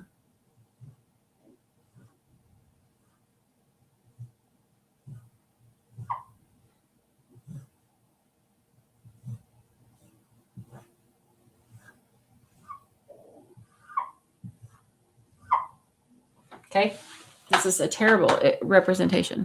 Just doing my best. And then down here, we have a 3D plane, a 4D plane, a 5D plane. Okay.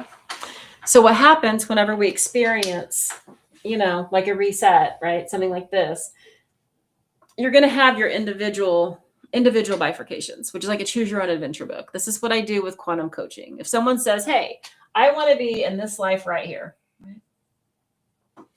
and they're right here, I look at it and figure out how they got there, because that them already exists, right? Totality possibility, all things exist. So this them exists. So my job is to figure out how they got here. So I work the problem backwards until I come up with the plan on the plan on how they got there. That's like my clients that have the huge like $11 million deal. This is what we did. This is an effective tool when used appropriately, because you always have free will, which means that they don't have to be there, right? They don't have to. It's a choice. And by working the problem backwards, and we get the I won't say the challenge or the problem is that people don't want to do the work. And that's where, we get hung up every time, is you have to, if you're going to move from, a 3D reality to a 5D reality, you're going to have to change. There's no ifs, no ands, no buts. You're going to have to change. And people don't want to change. Change is uncomfortable. It means letting go of everything that you believed and everything you thought you were, and having this completely different experience, because who you are on a 3D plane is very different than who you are on a 5D plane. And we don't want to do the fucking work. We just want someone to hand it to us, right? Collectively and individually. So whenever things get too far, and we can say really honestly too far into coherence, because you're right, because friction isn't bad. Friction is how we grow. Entropy. That's what I mean by friction, moving into disorder. It is through friction or spiritual sandpaper that we have these experiences. And so why would we be reset? Everyone wants to always phrase this and frame it as a very bad thing, and maybe sometimes it is. But overall, if the collective resets, there's a reason. Maybe we don't understand it. Maybe we do. If you think of this like, like an apartment or a level, you can see things more here than you can here. Your understanding is going to be different up here than it will be here. Not better, not worse, different. And so where people get hung up all the time is they think that, ascension, right? And we're misusing the word ascension all the time. We're misusing ascension as in, I'm above you, right? No, that's not it at all. It's about having different experiences. And the truth is, right now, you can be at any point here plus an unlimited number of points, and you can have a completely different experience than the other people around you. And it's not good, it's not bad, it's not right, it's not wrong, it's just different. How much friction you run against is totally dependent on you, what you need to learn, what you need to do, and where you are in this thing. And of course, going into like the, what you're looking at, your reticular activating system, what you're looking at. So yeah, if you're anchored here and you look out in the world, you're going to see people that are anchored at the same level as you are for the most part. Think of it like, standing on a hill. You can only really see what's available to you. And so people who work with, let me send her a link real quick, just so she can be part of the conversation. I don't want to miss. And listen, I'm not talking about the current administration. If you take it to this current administration, we're missing the point. It's not about that. I'm talking about ascension things. I'm not talking about the current administration. I'm actually going into, we can say that the current administration is part of the bigger event. It's not the be all end all. It is part of it is the pattern we're experiencing now and nothing more. Right? Because that's where I'm trying to get to this, because this pattern came to fulfillment.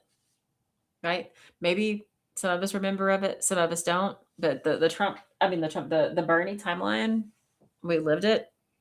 It was an experience. We had it. And then we reset, because it wasn't either we completed it and went to the end of it and it was just done. Right? So we reset, or it didn't quite do what we wanted. So we needed to do it again with a little more friction for growth, for expansion, for whatever. Right? And then we have it. So no one is forcing us. The things we have to remember, we're willing, especially if you're like the star seed or with these teachers. I don't spiritual bypass and say you're here to be part of some big ascension level event. But what I am saying is you're here.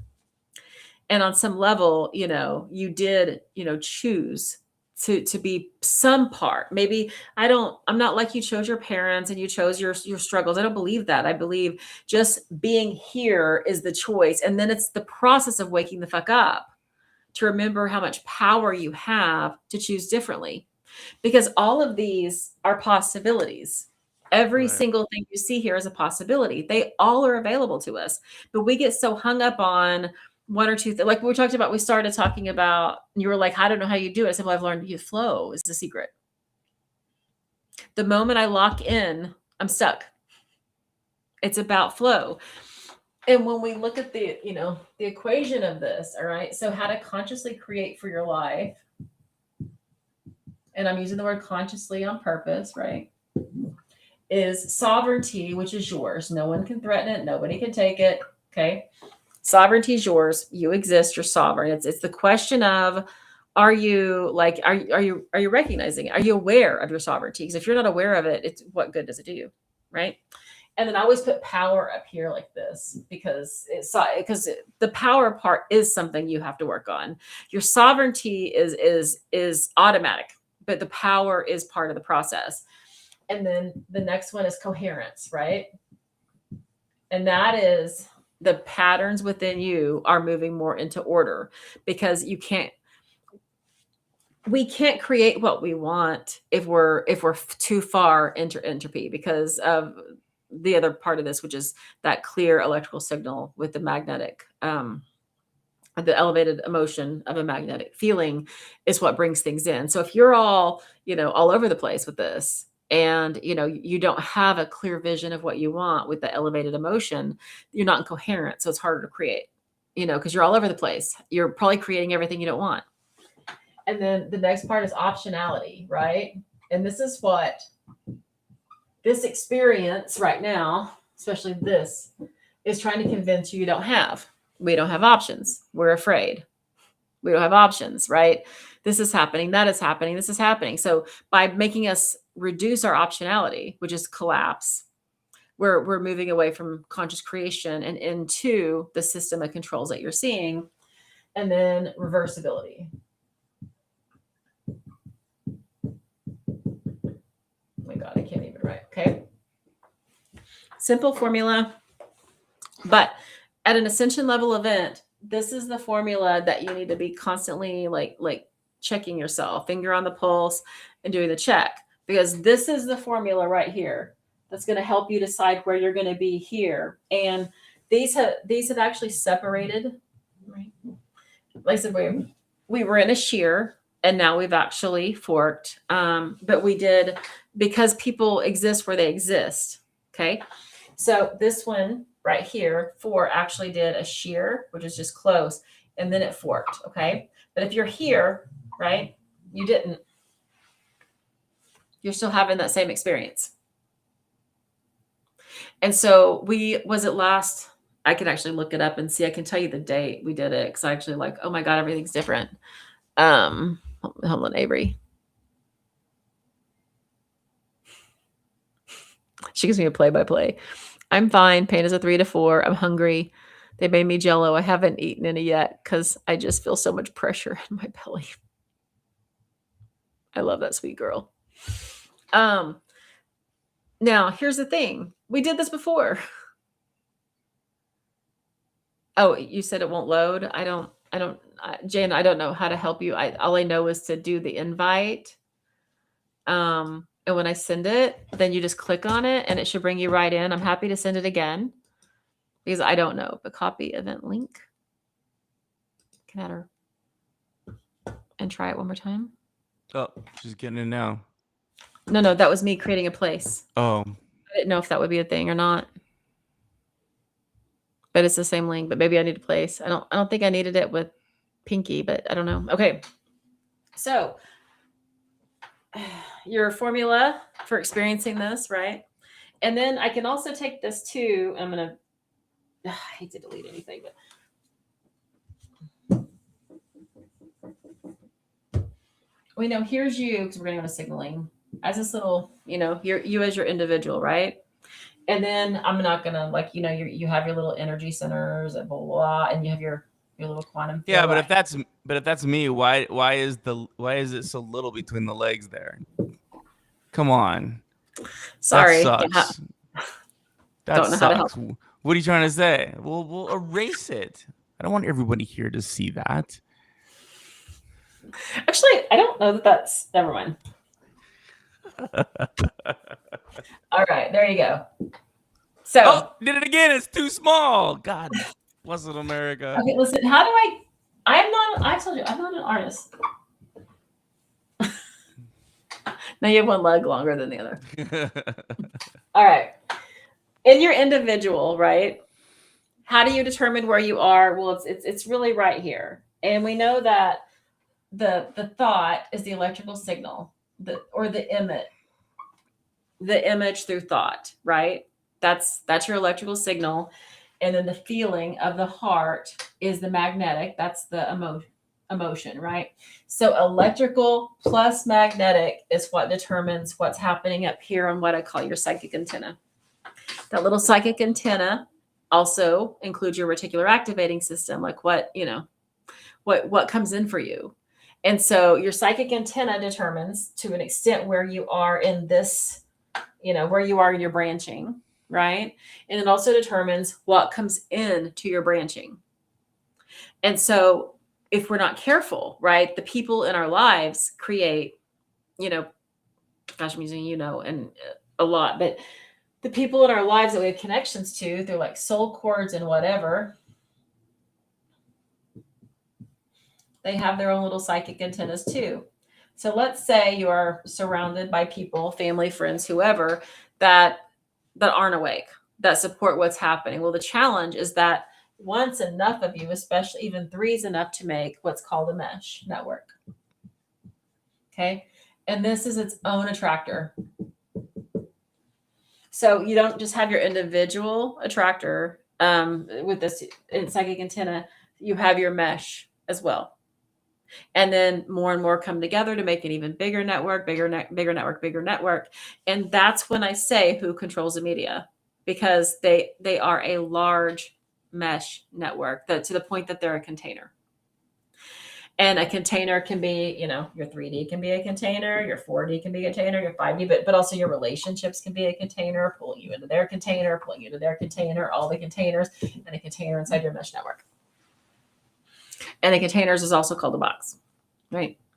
And so all of this, is really determining where you are here. But then where you are here is giving you this experience here. So we had the reset in 2016. We had the timeline where, again, some of us, because I'm just saying, overlapping on that little thing you had in high school with the clear overlays. This means, we're all sharing an earth construct, but we're living in different realities.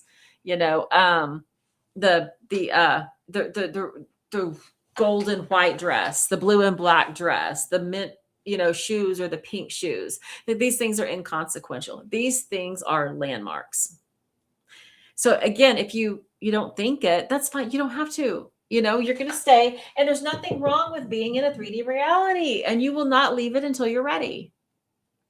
So if you can't see these things, no one is judging you. It's just that's not your experience this time right now. And that's okay. You don't have to try to force yourself to have an experience that doesn't feel organic for you or right for you. It's not good or bad. It's not higher or lower. It's an experience. That's it. It's an experience. And so, but the people that had the experience in 16 of Bernie being elected and all of it, when we got reset, right? We got reset. And then we had this moment where the timelines collapsed and we didn't get Hillary, we got Trump. And all of that to say, because where we are, and I'm going to erase this now and go elsewhere, because where we are now, we just experienced an actual ascension level event. Is it the only one? Nope. Is it the last one? Nope. But it is a one. Okay. So what just happened is, if you look at your timelines, and again, it's way oversimplification, but we had a 2016. Okay. And then we had one timeline there, and then we reset to 2016, and we had a different timeline. Okay. And then we went to 2020. Okay. I did that very badly. Okay. 2020 was not a reset. But what 2020 was, it was an increase in friction, okay,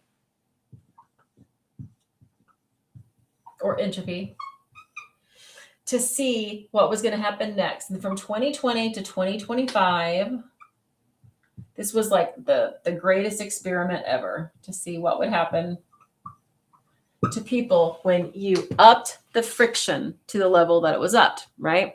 And then now in 2026, we had an actual ascension level event, okay, or an ale. Now, what does the friction do? Okay, think about it in terms of like the movie The Matrix, or movies where people appear to not have free will.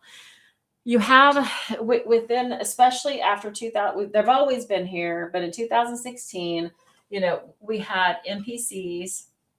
And again, these are people that are totally plugged in. They get their identity, they get their awareness, they get everything from the controlling. And it's not always bad. Okay. It's not always bad. I mean, sometimes the NPCs can build entire civilizations. It's not always a bad thing with them. Look at the show Westworld before they started getting abused. But 2020, your NPCs stopped being more neutral and started being part of the control system, or part of the friction. So we have them, and then we have the next level is called your avatar. And the next, and within your avatars, you have operators, and you have architects. Let me spell that. And then you have authors, and there's more. I'm just kidding, because you have others. There's lots of others too. We're going to focus here. NPCs, typically not consciously creating, not sovereign, but they are in coherence. They are in a forced coherence. Okay. This means coherence isn't the only answer, because you can force a coherence on a population. Churches do it all the time. Coherence is, it's a repeating pattern. Everybody's living in order, right? Well, churches do it all the time. Cults do it all the time. Everybody's living in order. The churches that oppress women, they're home, they're happy, they're having babies, they don't know any different. The men go out, they do whatever they work, they bring home the money, the women serve them. It's coherence. It's only when someone tries to break that pattern, that it's no longer coherence. Project 2025, Project 2026, Project Esther are trying to move us into a singular coherence, but one without diversity, one without expression, one without liberty, one without the ability to consciously create, one that reduces your optionality for the sake of coherence, one that takes away your power for the sake of coherence. So coherence is not the be all end all here, because if your coherence is going to take away your freedom of expression, your ability to consciously create, your optionality, the ability to change your mind, it's not conscious creation. So what's happened is, from 2020 to now, this experiment, or the Earth construct, what do you want to call it? The construct, the matrix, the simulation, right? Increased the friction to see if enough people could hit that moment that we would collectively wake up and we would change the world that we live in. By doing what? By changing the patterns. By doing what? Exposing the old patterns to the point that they no longer are occult or obscure. And people can call it hey, it's like you wake up from the sleep, you wake up from the dream, you wake up from the simulation, and you're like, hey, wait a minute, I like that thing over there, right? Wait, what? That's what's happening right now, because so many people have been dissociated, have been sleepwalking. And it is by design, because, this friction from here to here, right, put us in a state of like sleepwalking, dissociation, put us in a state of, where we went into survival. And if we look at this again through the energy centers, okay, this is so terrible. Why can I not draw energy centers well? I mean, that's not even supposed to be hands. That's supposed to be whatever. Your first, did we? No, I thought maybe for a moment we had you. Maybe not, Janet. Sorry. I thought someone was trying to pop in. These lower 3 energy centers, the solar plexus, the sacral, the root, really anchor you into survival and earth. Okay. So they anchor you into a 3D reality. Because why? Because you got to survive. Okay. When Chris and I started this, he said, I don't know how you do it. I said, well, I flow. Right. Because the moment I stop and I try to anchor in, I'm going to anchor into this. And what's going to happen? My optionality is going to reduce. I might have coherence, but my options are going to reduce. Reversibility is going to reduce. And there's sovereignty, but there's certainly no power in the 3D construct as it stands. Okay. But if you can get the energy, and this is like Dr. Joe teaches this and a lot of different yoga people, if you can get the energy from, there's enough energy in 1, especially 2, to create an entire human being. So when you get hijacked by fear, which is what's happening, right? The system feeds off your energy and it creates more energy. That's why everyone's being made to feel so afraid. We're going back to why people aren't speaking up. It's because the energy from these 2, right, especially these 2, but also this one, are being hijacked. You're feeding the system, just like on the movie Matrix, that all the people plugged in is just a different plugged in. Because you're staying afraid, you're staying, disempowered, right? And we're having all these issues with power, with even gender identity, sex roles, holy virgin, sacred whore, Project 2025, 2026, trying to do away with, they blame feminism and sexual freedom and blah, blah, blah, blah, blah. Why? Because they're establishing coherence by keeping these 3 plugged into a 3D earth, into survival, to feed it, to keep it going. But what happens? If we release the energy, you pull the energy from 1, 2, and 3, get it above the 4, right? Because your 4 is your heart. Get it above your heart and get it up here to 6, which is your pineal. You just liberated enough energy to create an entire human, and you got it to your pineal gland. And here you can move easily into 5D. If you can get that energy up and you can get it there, you can have the freedom we're talking about. So there's lots of ways that we process an ascension level event. There's lots of ways we go through this. But one of the things is you cannot have your energy centers 1, 2, and 3 rooted in the survival, in the simulation, and get there. It's not going to work. You're anchored into the very reality you don't want to live in. And you're feeding it. Oh, good. You're feeding it. You're absolutely feeding it. So there's lots of different ways to do it, but the breath work through Dr. Joe is one of them. We get these energy centers above 4 at minimum, but into 6 ideal. And you just freed yourself. And now you can live in that higher reality where you have the coherence, the optionality, the reverse. So this is just choices. This is the ability to change your mind. This is your sovereignty with power, and that's how you create. And you can't do it the same in that 3D reality where you're anchoring into fear and feeding the fear simulation. Hi, Janet. What do you want to say? Thank you for joining us. Did we lose you? No, you're still there. You're just figuring out your camera. But we can't hear you, just so you know.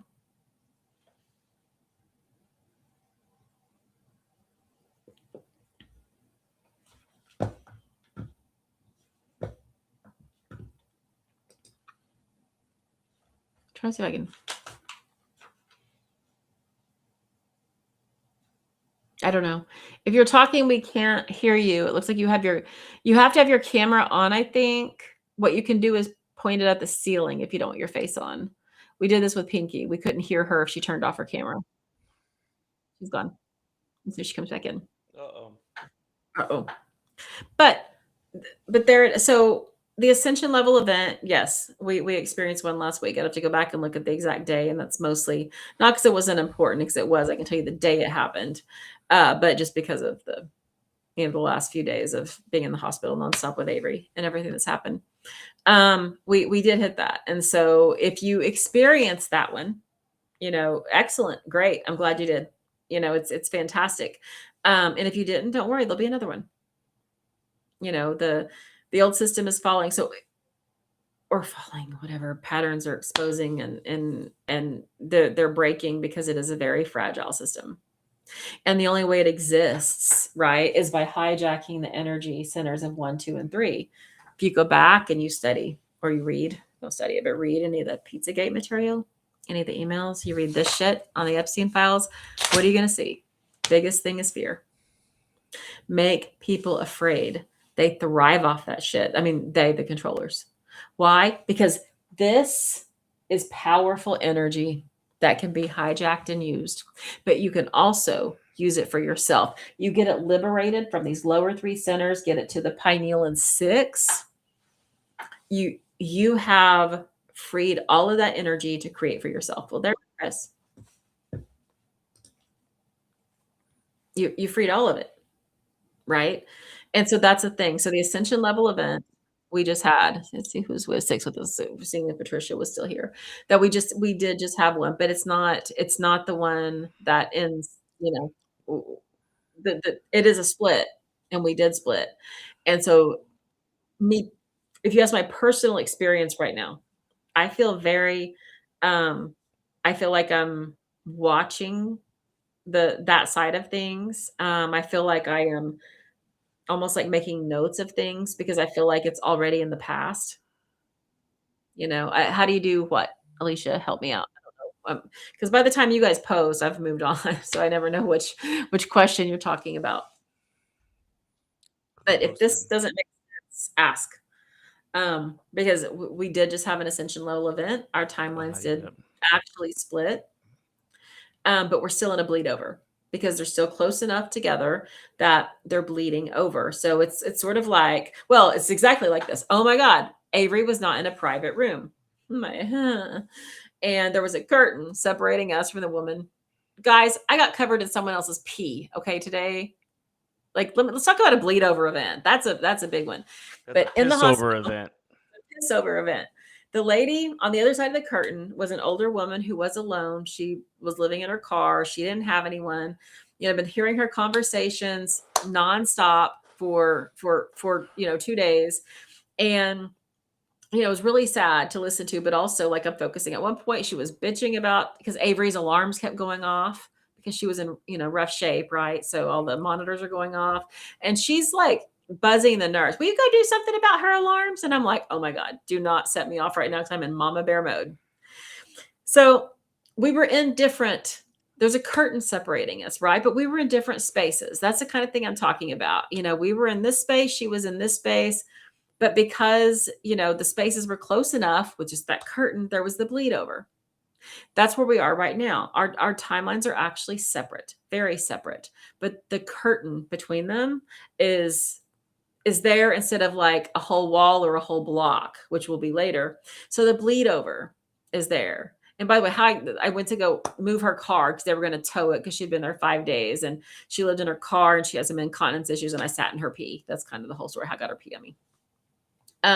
But how do you liberate your lower energy centers and redirect your energy to pineal? Well, number one, I'm going to say that I can tell you about it and I'm not going to demonstrate it because when I do that, I like go, woo, it's really fun. I love going through that breath work. By the way, fun fact, if you do it properly, you actually get an orgasm.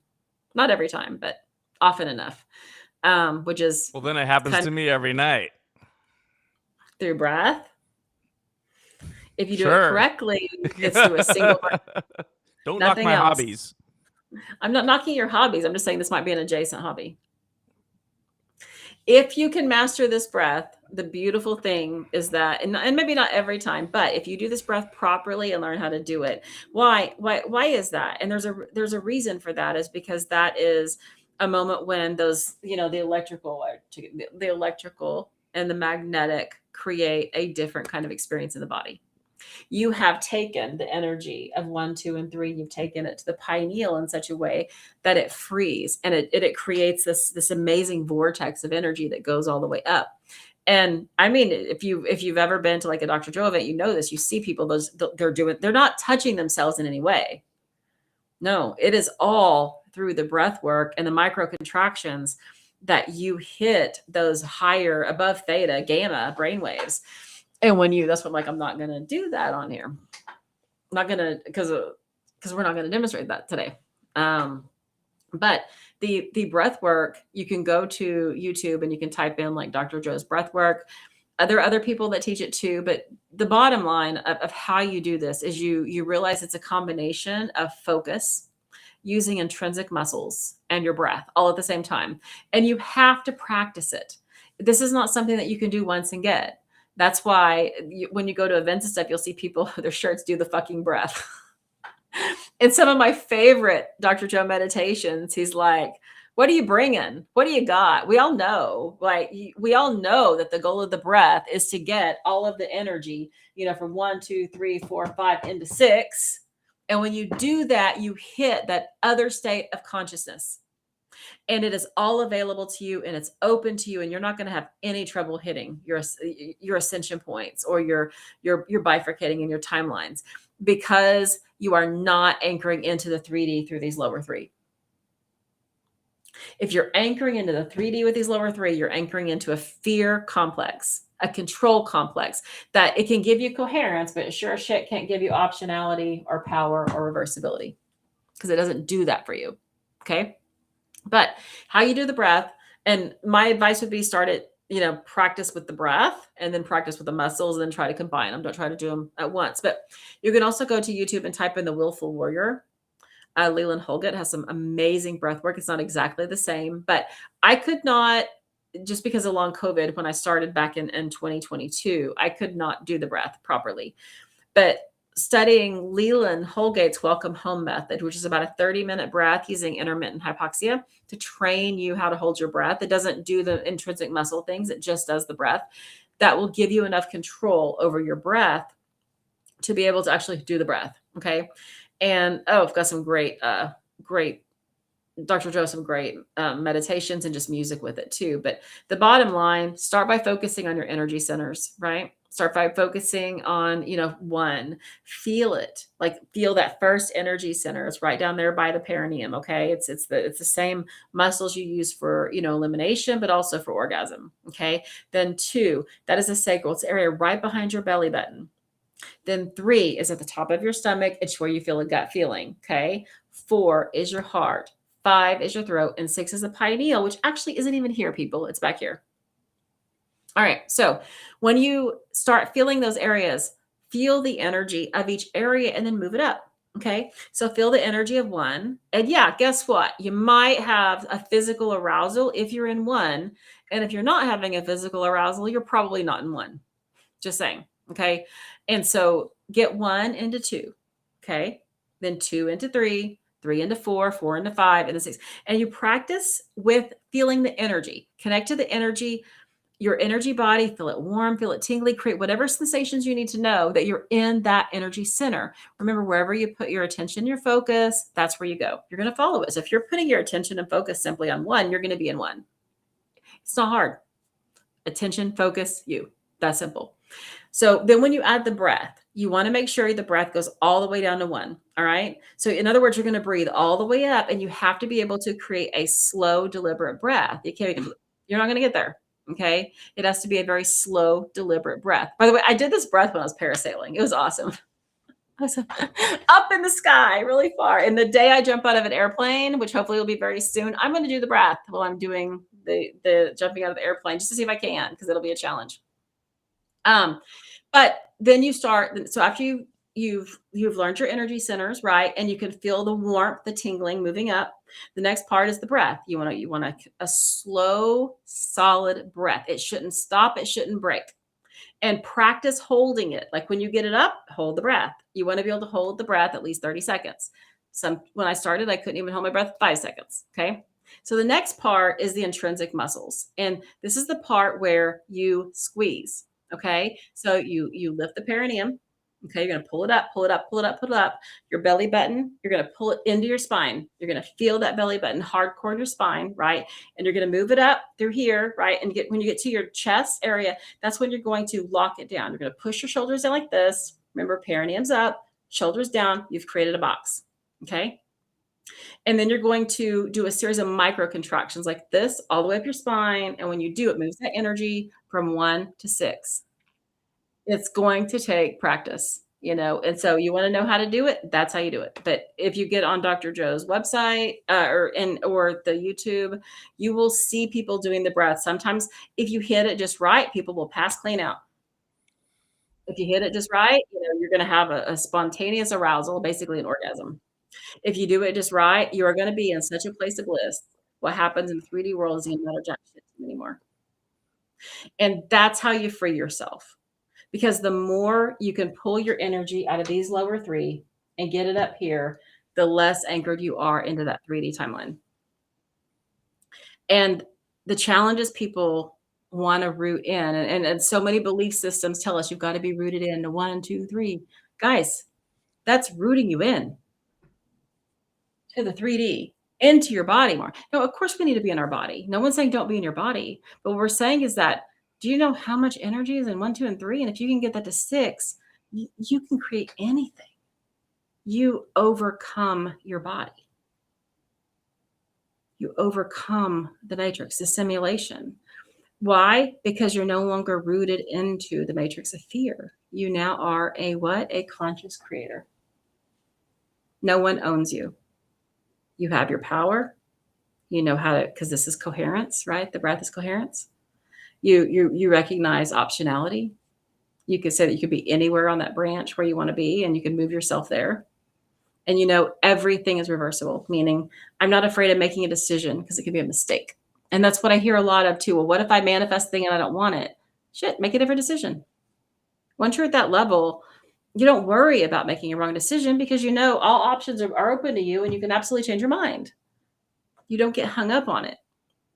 But the matrix, the simulation, wants you to believe that, well, be careful what you wish for, right? What happens when you get what you want? Everything goes to hell. Can't be too happy. You'll get the door slammed in your face. That's a program. And that's a program meant to stop you because it's like, well, I'll just choose the devil I know. I'll stay plugged into the fear-based matrix because at least once I know what that looks like. And so we choose the known, and this is the known, every day because it's familiar and it feels safer than choosing the unknown, which is, getting this energy up to 6 and you seeing there's a certain amount of shock that comes, by the way, whenever you do this and you realize just how much you are responsible for you and the things that you've created. And I'm not talking about blame, the things you've created because you didn't have the tools to create differently. And that's where so many people, including I was stuck forever because I didn't have the tools to create differently. I created from here, these lower 3, because that's what we were taught. Root in your body, dig in your heels, and be in earth. We don't create from within earth, right? When we look at epigenetics and we look at your genes, okay, we can say that, well, the environment is your genes. That's what a lot of people believe, right? And so whether your genes are expressing upward or downward, we say, well, environment. So maybe that is my family line is going to determine if everybody in my family has this disease and I'm going to have this disease, or if I have a high stress job, right? Then it's going to trigger these genetics for these particular diseases or this particular condition. But what if that's opposite? What if our genes actually determine the environment? What if I can upregulate my genes and change my body, my genetic expression? I did.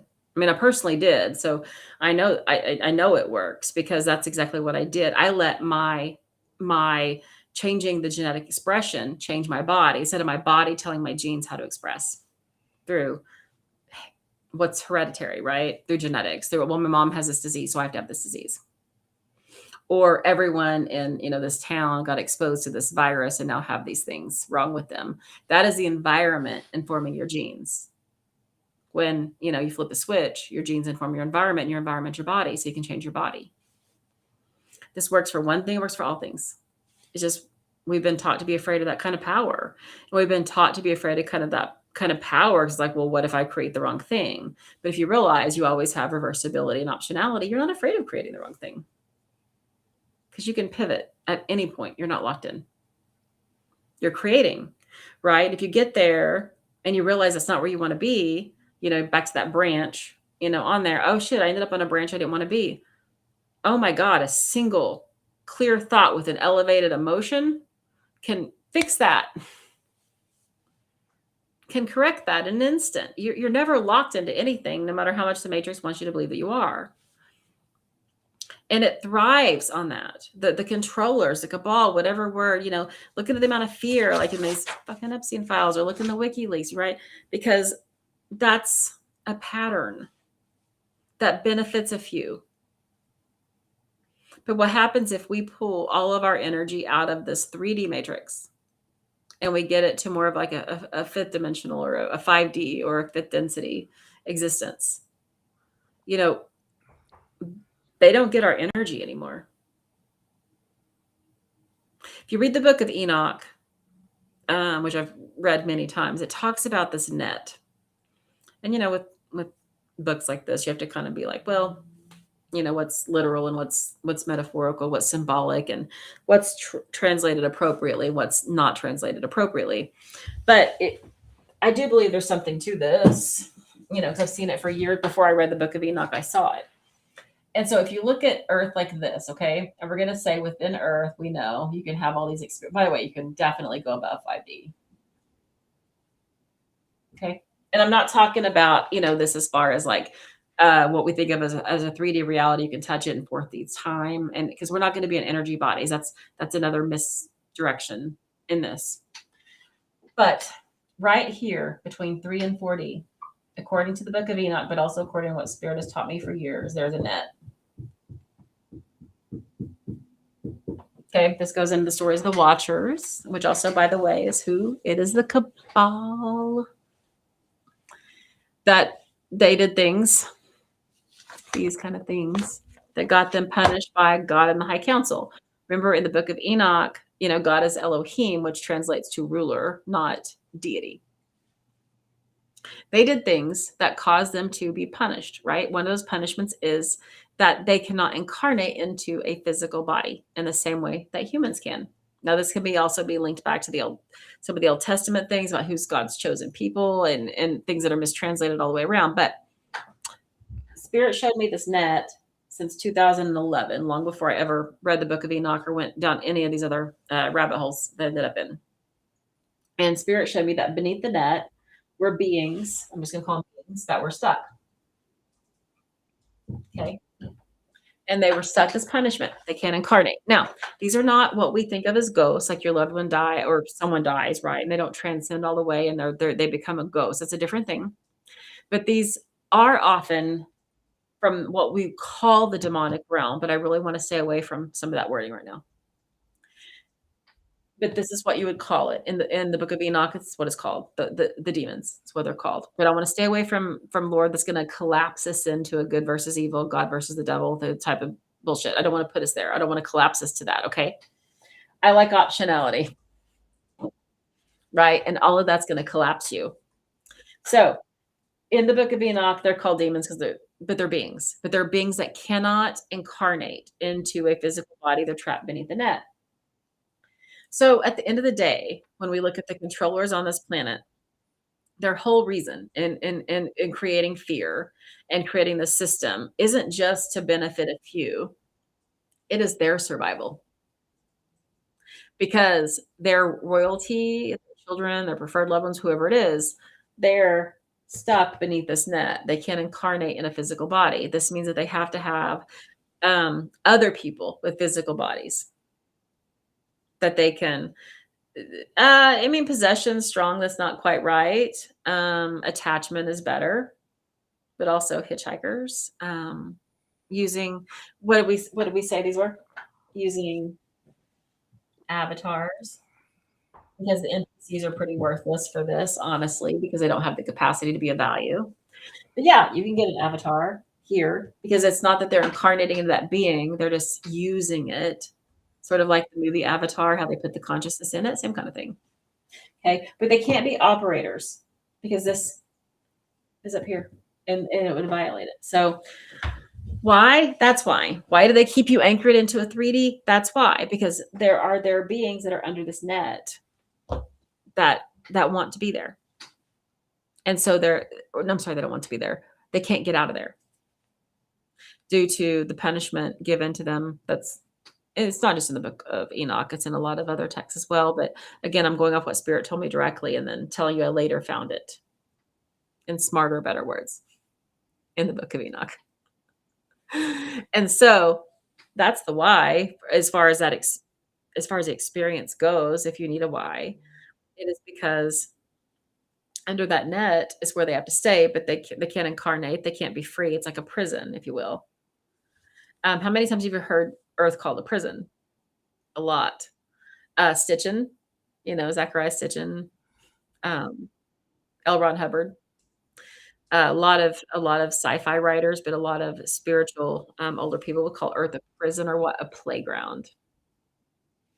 They were just trying to find words to express that there were beings here that were stuck, right? And then we came up with this idea of karma and stuff, which karma is literally just living the same day tomorrow that you lived yesterday. There's no big judgment with karma. Karma is just whatever that little antenna, right, at the top of your head. This is your karmic indicator right there, nothing else. Just that. So if that's pointed into survival down here in these lower dimensions, that's what you're going to get. That's your experience on that branch. Again, taking it away from right, wrong, good, bad, whatever, and just saying it's an experience. Neutralize it by just saying it's an experience. It's not me. It's not where I am. It has no value other than it is an experience. And the moment I exercise conscious creation to have a different experience, you will leave this kind and have this experience. People do it all the time. They just don't know how to hold it because it's unknown. And it's better to go back to the devil you know than the devil you don't, blah, blah, blah. Hope any of this is making sense. I thought you said the net broke. It did. That part of it did. It broke, was it 2 years ago? Which is the other part of this. But just because the net broke doesn't mean they can incarnate. It just means they have more range. Yeah, they have more range. Let me rephrase this carefully. Because the net itself did break. It doesn't exist anymore. However, the container, the fact that they're still stuck, did not break. And that means that they still cannot incarnate into physical bodies. But what the net breaking did, and again, I'm kind of talking about two different nets, by the way. I should have used container versus net. The net stopped them from having the ability to. The net was a bottleneck, if you will, that whenever they would exceed that and try to control things or hijack avatars or I'm trying to be so careful with my words, and we're not using the word possession at all, be an attachment. Yeah. The net slowed that down. That net's gone. This is just the one I'm talking about when it comes to 3D, that they cannot incarnate in a body and us moving out of a 3D existence into that 5D existence. So yes, that particular net did break. You're absolutely correct. But I'm using this more as the line that they can't, as a historical art. I'm using that as a historical artifact. That's the word Spirit's using. The net is a historical artifact used to explain what happened in that particular timeline at that particular density. However, it is true in multiple densities, all the ones I know of at least, that even though the net no longer exists to keep them from being like what we would call free, they still do not have the ability to incarnate in a physical body. And yes, this absolutely goes back to 2020 and what the fuck happened here. He's showing us his hand. I can't hear you. I'm trying to get it to focus. Oh, there it goes. I'm trying to get it to focus. So, yeah, I mean, it does. It goes back to 2020, by the way. Because the net started being compromised, and after that one reset, right around 2020, is when the net started really being compromised, and we started seeing a lot more. friction. So when we started seeing people acting very uncharacteristic of themselves, we saw a lot more episodes of psychosis. We saw a lot more episodes of illness. A lot more people died suddenly. What do you think that was about? Just look up the hashtag died suddenly. You will see thousands and thousands of people that just kind of drop dead without a lot of explanation or warning. And again, it's just another piece to the puzzle. And I don't want to go into that one tonight. We can go into that one next week. But here's where we are. Okay. And that the timelines have split. We did have an ascension level event. If you feel like you're not where you want to be, no big deal. Follow that formula up there. There's lots of ways how we can, resonate with what we want or fine tune ourselves into what we want. The breath is great because, again, it liberates your energy from the 3D matrix. It's going to pull all that energy up and get it out of the 3D. There are other ways to do it as well. I mean, you can disconnect from it. You can rewire your reticular activating system to only see the things that you want to see until that's all that you see. You can, and the one I keep telling people all the time right now, and I keep putting out the codes, and the reason I keep putting out the codes is this.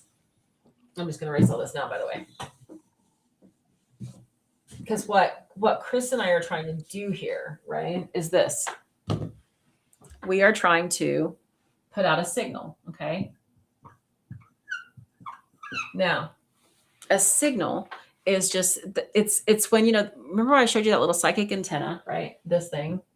Oh my God, I'm not scared to draw it, Chris. You've jacked with my head. What?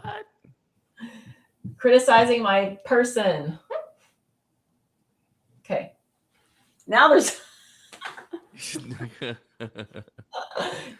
You're bad. This has really gotten... Okay, I'm just taking away any authority you have over my stick people, okay? I no longer care. You don't get a say. But so this right here, again, this signal goes out and it determines where you land. And this signal, I'm going to oversimplify it, but it is the electrical signal of your thought plus, the magnetic charge of your feelings, elevated emotion. There's a lot more that goes into it, but simplified, that's it. So this signal determines where you land on the thing. But certain people would call star seeds or walk-ins or different kinds of people have the ability at earlier stages to not just use it as an attunement or resonant, but to actually use it as a signal that goes out. In other words, we become a different kind of like frequency or radio going out into the world. And then whenever you have, more people, right? So let's do 5. You only need 3, by the way, to actually create a mesh, but the signal, again, we're all together. We're all in coherence. That's why people meditate together, by the way. If you've ever, there was a Dr. Joe meditation group in Santa Monica I used to belong to, and that's what we were doing. Dr. Emoto had water meditations every single Wednesday to heal the water of the world. Why? Because he did this. The monks that are walking across the United States right now, what do you think they're doing? They're doing this. Right. So if you get people of powerful energy or that are consciously created, you get them together, it goes from a single person signal to a mesh, right? This signal then goes out, right? And it says, oh, okay, well, you could activate these people over here in their own little world, right? I don't even know what I'm drawing. It's all there. Or you're so that's something that, or it becomes an attractor and it brings more people in. So now, the 5 of you are now 500 of you. This is what social media can do. People want to say, well, all you're doing is bitching on social media. Not if you're doing it right. If you're doing it right, you're creating a signal. So the next phase after a signal, by the way, so a signal is here. And then the wave is when you have enough people that the signal becomes a wave. Okay. Think about a wave in a stadium. So a signal is 1 or 2, 3 people do this in the stadium. Woo, like this, right? The wave is when enough of you do it that it goes across the entire stadium. You're creating a wave, right, of information that you're putting out there in the same way like it happens in a stadium. All right. So then if you do that, you can actually hit like a handshake or a handoff.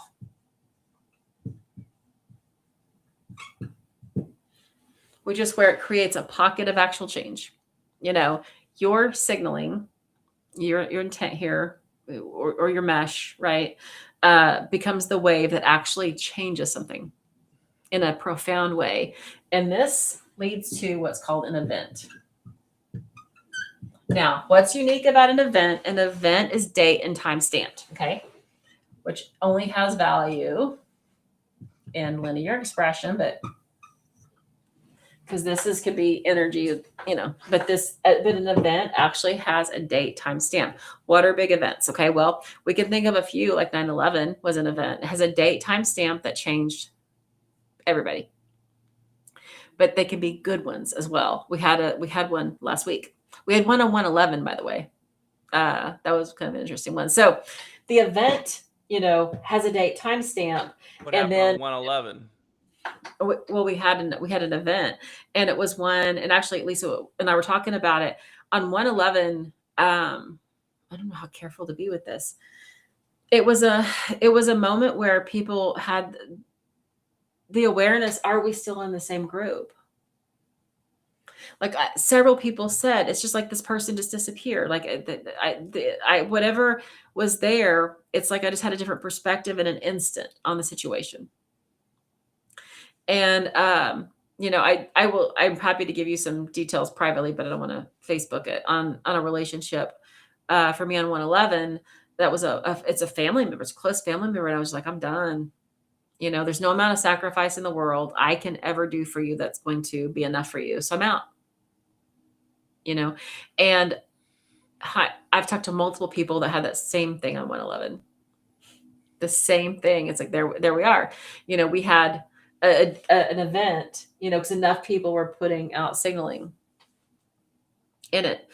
Now, signaling, that's what the whole point of this podcast is, signaling, by the way. The whole reason when we put it together. So it's like, it's not even, it doesn't matter really how many people watch it, even though by the time the next week's rolled around, we actually have pretty good views. We don't have a lot of live views. It's not about that. It's about when two or more are gathered, right? So Chris and I are soul family, right? We have a strong energetic alliance. So when we sit here together, whether, you know, he's being funny and snarky or whether I'm being neurotic and ridiculous, it creates a signal that exceeds what either one of us could do individually. And that signal goes out and it changes things. And maybe it changes things directly. Like we say something and it activates some part of you. It becomes an activation for you. Or maybe it's indirect. Or maybe it's not even anyone who listens to it. Just the signal went out just as information, not even as words, just as information. And it changed something for someone else. And they don't even know why. People that are activators, you can just be standing in line by them in the grocery store, you know, and walk away from that and be like, oh, I'm going to just go quit my job or leave my relationship, or I'm going to say yes to getting married. Whatever it is, doesn't matter. Because it's not about that. It's about the information or patterns. So the moment Chris and I decided to do this, the pattern started changing. You know, we can say it was an assignment, you know, we can say it was a choice, we can say it was an objective, a purpose. You can use any of those words, it doesn't matter. But the moment we decided that we were going to do this podcast, it started creating patterns. And those patterns have changed a lot, at least for me. The amount of like just what we would call like almost like spontaneous awakenings and information, just I have like 1,200 pages of stuff I've downloaded over the last 2 weeks now from Spirit on all of this. It's just been the most mind-blowing experience. Of the clarity I have on everything is just night and day different than what it's ever been, even though I've always thought I had clarity before, and now I'm like, holy crap, that was nothing compared to what I can see now. So the moment that happened, it changed the ballgame entirely. Right. Every week that you show up here, you know, chances are something inside your own signaling or something inside your own timeline is shifting.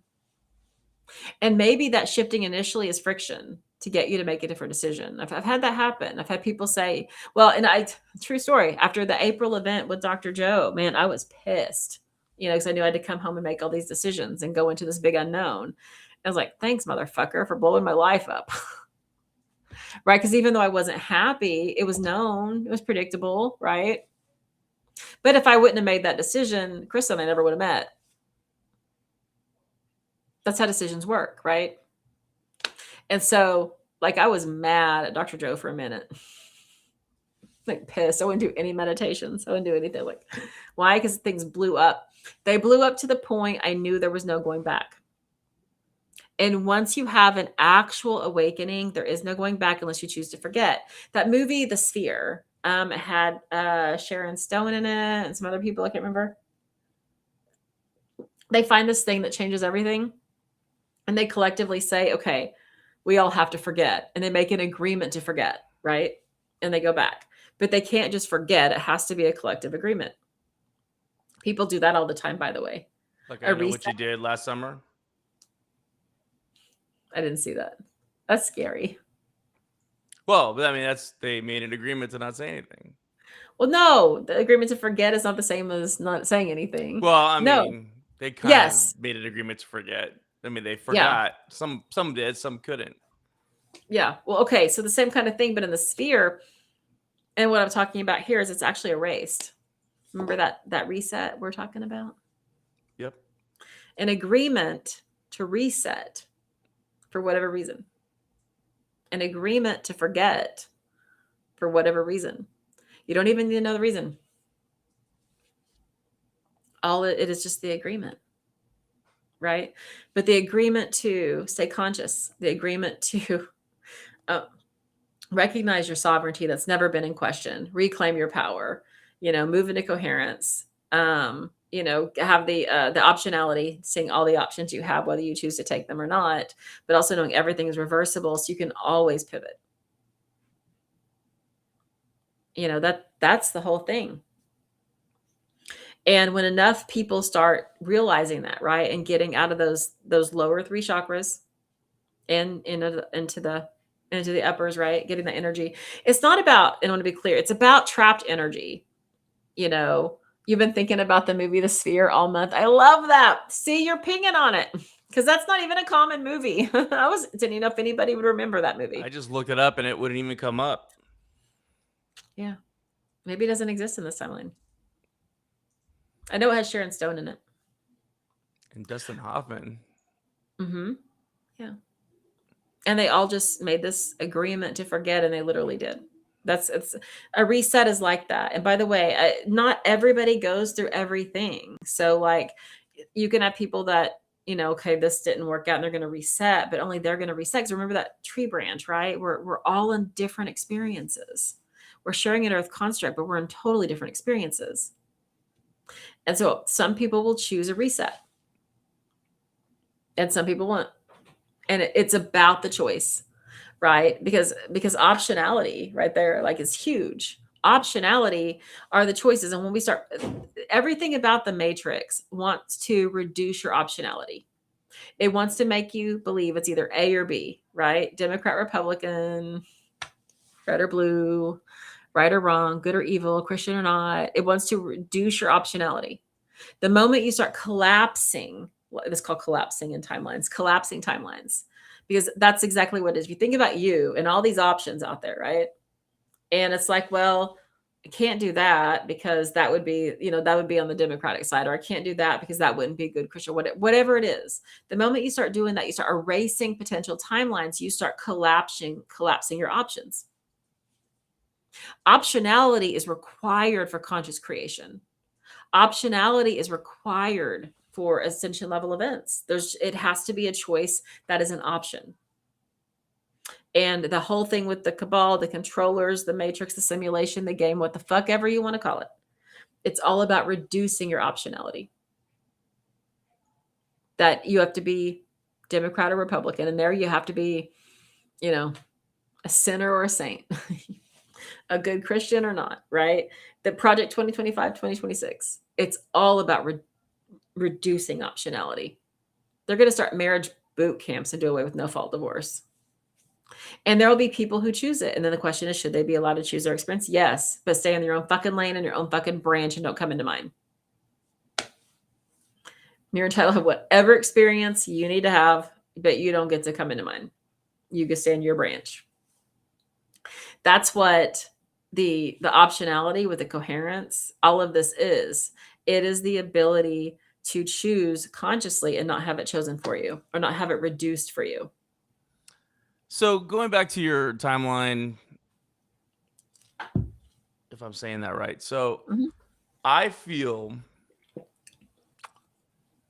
in listening to you talk about these things, I feel like, and I'm asking, I guess the question is if it's true. I'm trying to check my line of thought here. That I don't think I've ever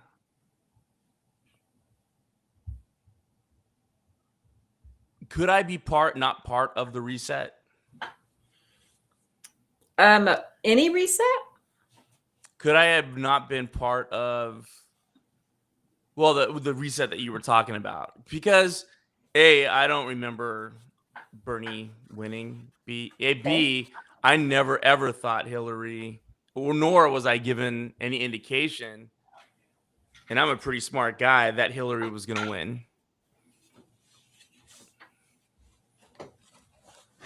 I was always on a timeline that Trump was going to win. And on a timeline that Trump was going to win again.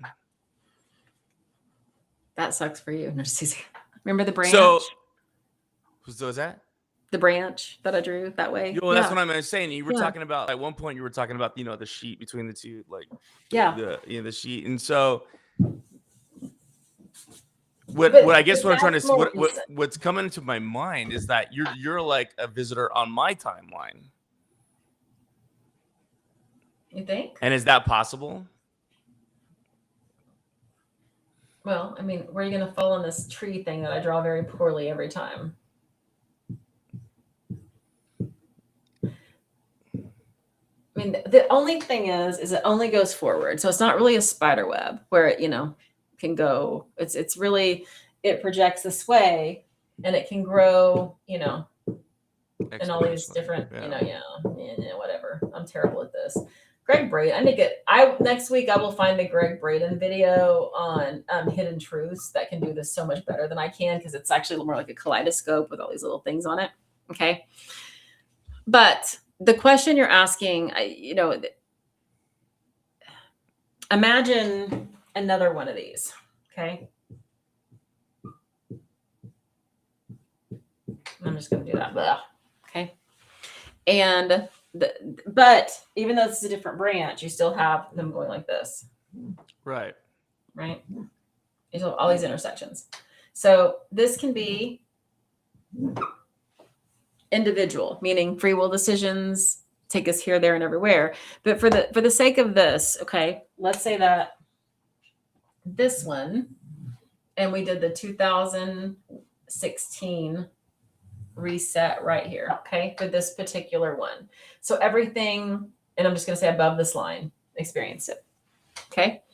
But what if you were right here, okay, and you popped here? You didn't experience it here.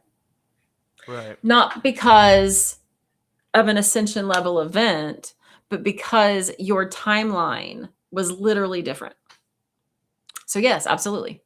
Well, I was thinking more of, because, I mean, it is kind of narcissistic, but like I said, I hear what you're saying, and that's not exactly the visualization I had, but I was on the trajectory that we're in right now, period. So maybe you're the ones that have jumped into what you're saying. You know what I mean? Yeah. Well, first of all, I don't think I don't want to reduce us to us versus them. No, and I'm not trying to either. Yeah, what I'm trying to say, I'm trying to find the words, because I see what you're saying. There's all these branches, and they're continuous. In math, we call them continuous, and and so I see the intersection of some, but looking back for me, there was I don't see the reset. I can't even understand what that means for the 2016 thing. Even though, like I said, my stepdaughter was showing me and telling me, and you were telling me, and everyone's telling me, but I'm like I'm a pretty smart guy. I don't know. I don't feel that. I don't go back. So maybe, and I know you, and you've been explaining things like that. So I'm thinking maybe I was on another timeline, and that reset wasn't really happening for my timeline. So it makes me think, in my perspective, someone like you, and I don't mean like I'm saying us against them, but I don't mean like that. I could say anybody. Jimbo. I'm live on the podcast. What do you mean? Piper. Person A. I love you. Because you were saying that you saw the Bernie Sanders thing happen. I never did. I never. It didn't even occur to me that he would ever win, ever. And I wasn't the only one thinking that at that time. Same thing happened with Hillary. Hillary was never going to win. And I'm not saying this is something we thought of. No, this was all signs pointed to her not winning. Right. So am I the one on this? Not the only one. Am I just one of millions that are on this one timeline? And I'm intersecting with you? Well, there's a couple different ways and only you can decide what feels right for you. Like, that's the thing too. I'm only here to present what spirit shows me. And then every single person has to decide what they do with it. That's the truth. And we can never understand a message until it's time, and we can never understand anything until we have the perspective. So it's possible, that everyone in this, reality that we're in right now experienced it, but it was a true wipe for them. It's just gone. What right? was gone? You have no memory of it because you were reset. Completely reset. Where'd he go? Like that. You were just reset. Well, you were just reset. You said I had, but you said that I could have been reset, and I have no memories of it, but I do have memories of it. If you don't have memories of, Bernie winning, then you don't have memories of it. You were. Oh, I see what you're saying. Some of us do, and some of us don't. But there's specific kind of energies that are able to retain more memories than others. And I would say that even though a lot of people can say something happened in 2016, I don't know very many people that remember Bernie being elected other than me, or maybe 5 total. I don't know very many people that have that actual memory. I know more people that went to bed thinking Hillary won. But so I'm telling you 3 different timelines. And then, technically one is a hard reset and one is a bifurcation. But I'm also very, not typical, and neither are you. So my thing is, sometimes if we choose to forget something, we're in a reset. It's for a reason. It's for a reason. And so you can choose to not have those memories because maybe 2016, hold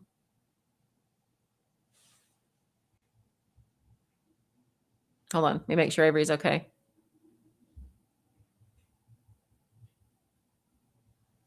In 2016, what were you going through that would be like the indicator of would you want to remember?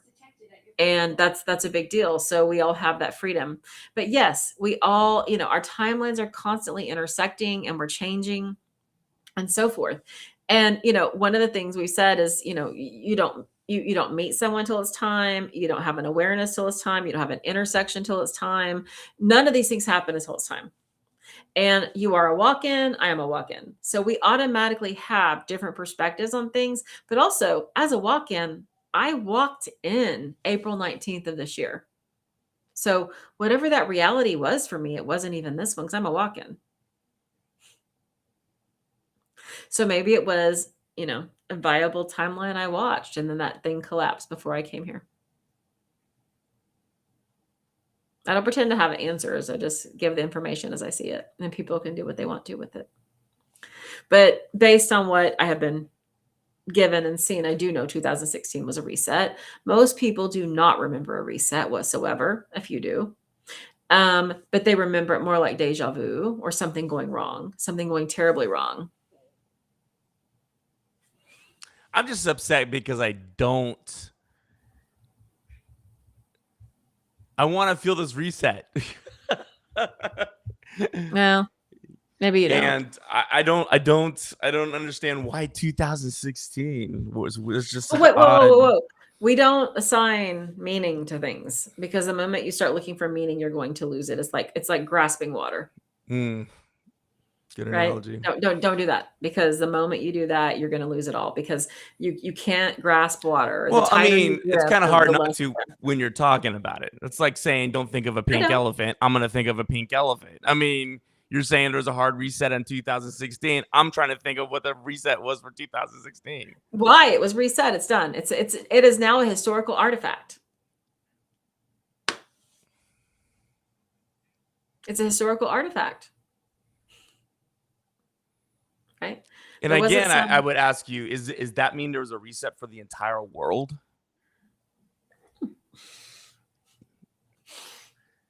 I mean, we're talking about things right now in terms of, I know you said you're not doing that, which I thought was a great statement. You're saying, in terms of Trump and what happened and Hillary and Bernie, but somebody in Zimbabwe doesn't give a fuck about Hillary, Bernie, or Trump. Right. But but they still have their own things going on. And I'm not going to say, okay, so world is such a relative term, and I don't even know that I have the capacity. I'll have to get another download to kind of go into that. I prefer things like the construct or the simulation. And there can be different bifurcations, experience totally different things. So maybe it's just this bifurcation experience, the reset. The way it was presented to me, though, it was a global. So everyone within whatever we define as a global part of the simulation experienced the 2016 reset.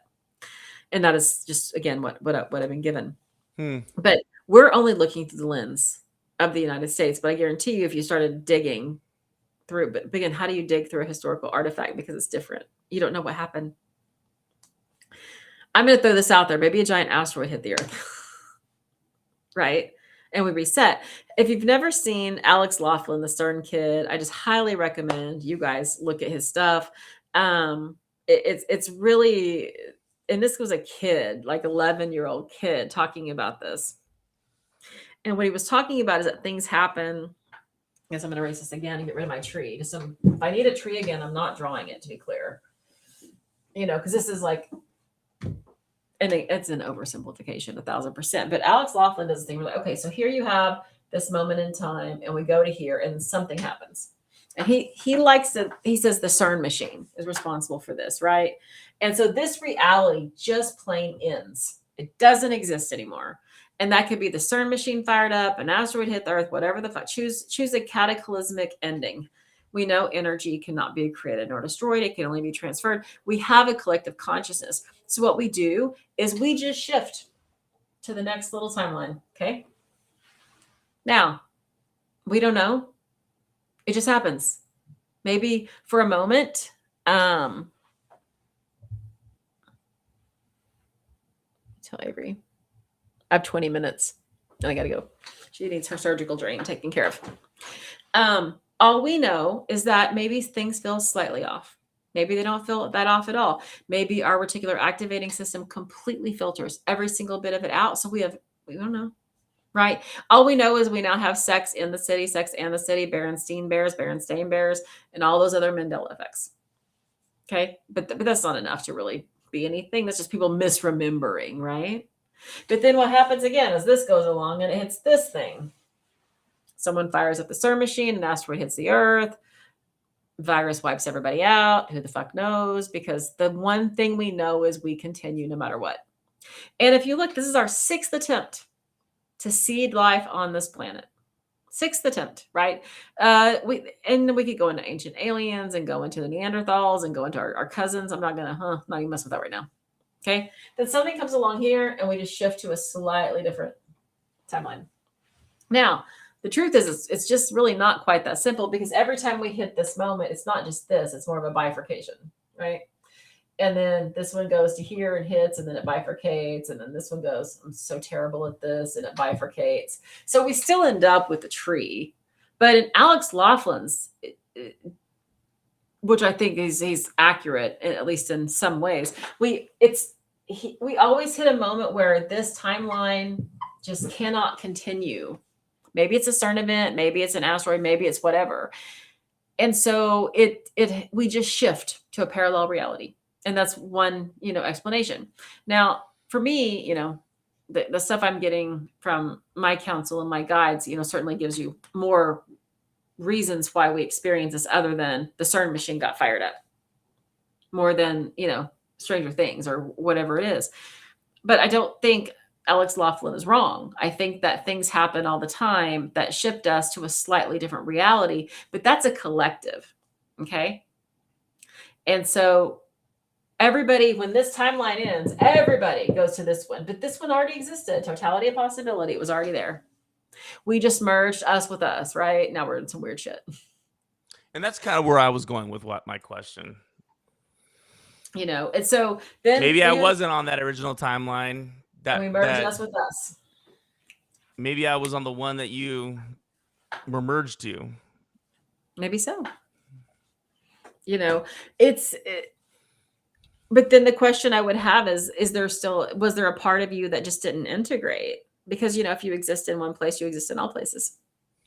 There can't be a timeline where you don't exist. Well, geez, I mean, sure. I mean, I'm a guy. But what's true for one thing's true for everything. If you exist in one timeline, you exist in all timelines. Right. And maybe it's a slightly different, but all time is now too. So then we have that spiraling of time. But at the end of the day, we're looking for explanations to explain that which can't be explained, really, right? We're looking to a moment of now, and look at it through different lenses that allow it to have different interpretations for the purpose of meaning. But you're talking about things in a very real sense. Yeah. But then saying that there's no way to explain it. You know what I mean? I'm not being. First of all, let's just say this. I have no doubt what you're saying is to be true. No doubt. Because I believe, at the core, I don't know a lot about quantum theory, but I do believe, I'm a mathematician, so I do believe in possibilities, and I do believe that the infinite possibility realms, right? And I do understand, like in my mathematical brain, I understand that we're all living in every dimension. We're just all shadows of each dimension, right? And so I'm listening to you talk about this event, and I'm not denying that it happened. It's just that I'm but then every time we're going to a certain situation, you're saying, well, we can't really explain it. And it's like, well, what I mean is, like, we lack the language to explain this effectively. Language. I thought you did a great job. I don't think I did. Oh. Because what I see, and can connect to is makes way more sense than what I'm able to put into words. Well, maybe your drawings aren't good, but I mean, I don't know. Does everybody out there understand? Actually, I do want to know if anybody who's listening to us right now, if you understood, because I understood. I thought she explained it well. I just have more questions. Yeah. Well, I mean, language, at the very heart of language, it's collapsing, right? It's taking something that is infinite and collapsing it. I actually wrote a thing. I wrote this because when things went with Avery, I literally could not breathe. I was so frozen, and all I could do was write because of what happened. And this is literally what I wrote to kind of explain what was happening.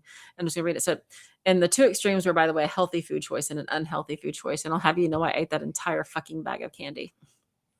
Two extremes with what was me in the middle. But in this moment, this is the moment that it all catches up to you. The fear, the anger, the what ifs, the regret, the guilt, the oh my God. As moms, we keep that shit locked down tight as fuck until it's safe to fall apart. And then one single loose thread becomes, and I just totally closed it. And then one single loose thread becomes our undoing, and I am undone. My body is shaking violently. My brain is frozen, refusing anything but remaining locked and frozen. Words won't form. My voice won't release. So I write.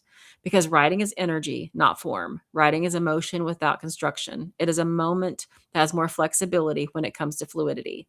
Nothing exists in words except what I release in the manner in which I release it. It's pulses. Pulses that mean nothing, something, and everything simultaneously.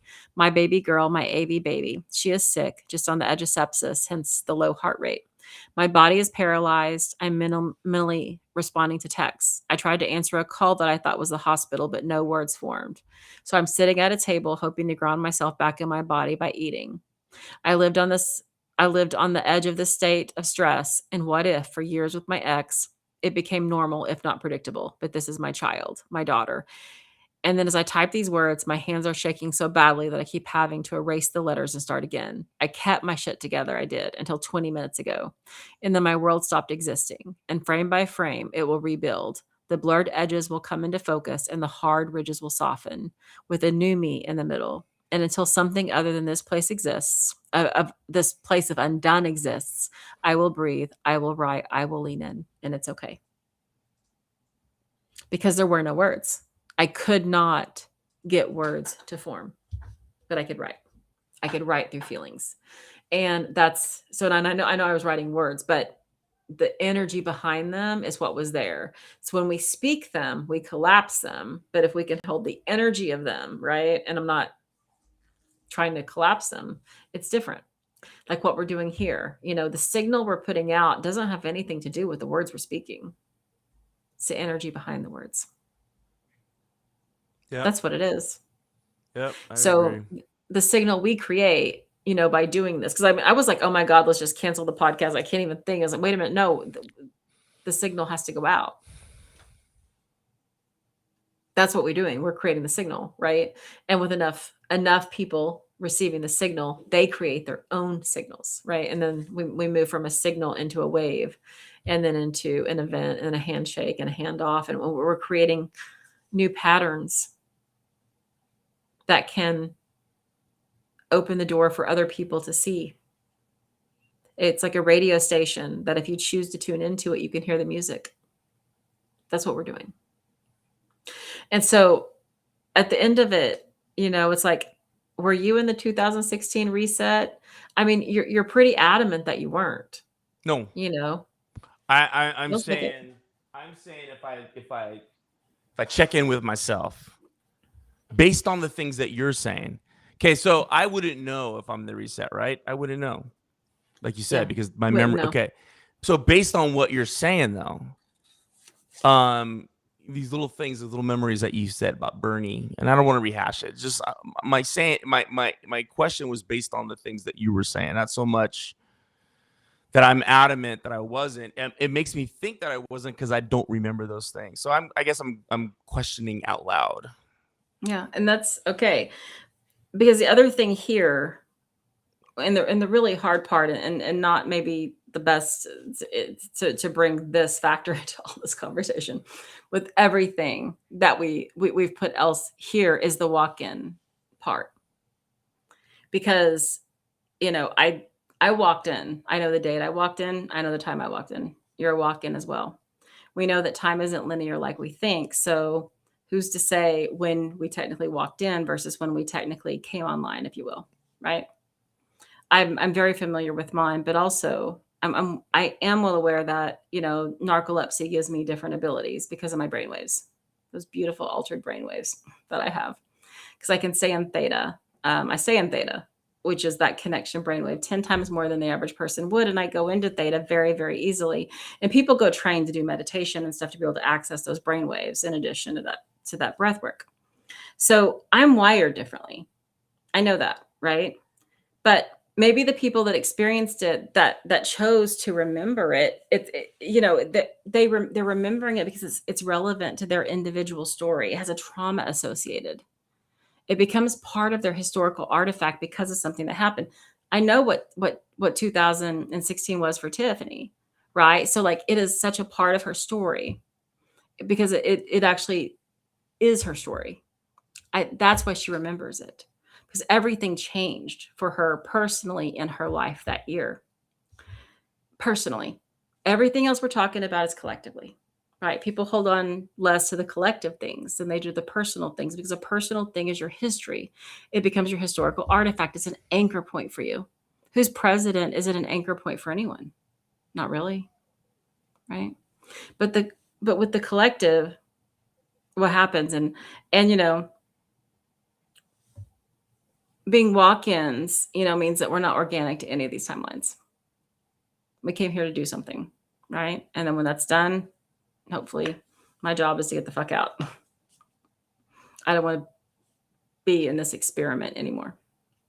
That's not a statement, guys. I'm just saying, when my job is done, I'm fine. My job might be 6 more lifetimes. I don't know. Hope not. But we aren't always the best litmus test here. We're not, because we're both walk-ins, and true walk-ins are extraordinarily rare. Does that mean I'm a Christopher Walken? It's crazy. That was a bad joke. It was good though. It's weird. I don't know. I can't do them that well. Well, that's probably good for you. So, but that's the part that, like, we're not the best, litmus test for a personal relationship with the 2016 reset. I'm more of an archivist here, right? I'm here to, I translate, I provide data. My signaling is data rich. It's historical artifact rich. It's explaining things and translating things rich. Yours is activation in a different way. We don't do the same thing, but it complements each other well. And that's our job, right? That's our job. So if you remembered it like I did, why would both of us need to remember it? I don't know how to answer that. We don't. Our job only requires, your part, I know my part. There are plenty of things that I have no knowledge of. You just don't like to talk about them very much. There are lots of things that you have an experience that far exceeds mine. You just, you're not embracing it the way I would. But we talk about that all the time too. So you don't need, when you have this kind of like, I'm going to call it an objective over a purpose, because again, I don't want to collapse anything. When we get to purpose, we get to all kinds of terms that collapse things. I don't want to collapse this here. But this shared objective that you and I have with signaling, right? It would be like, in a system, it would be redundant for us to have the exact same thing. Why would both of us be here if we had the exact same thing, right? So you don't need the 2016 reset, because you have the other things that you have. And by the way, like, part of your signaling definitely involves music, not just, playing guitar and cello and singing. Fuck, I have no ability to do any of that, by the way. I could not name a musical note. Okay. No one. That's not true. No, that's very true. Start with the alphabet. Like A. There you go. Smart ass. So, but point being, like, it would be, but in this case, it would be redundant. If I were to do that, that would be not helpful, because you have that side covered. And what was it the other day?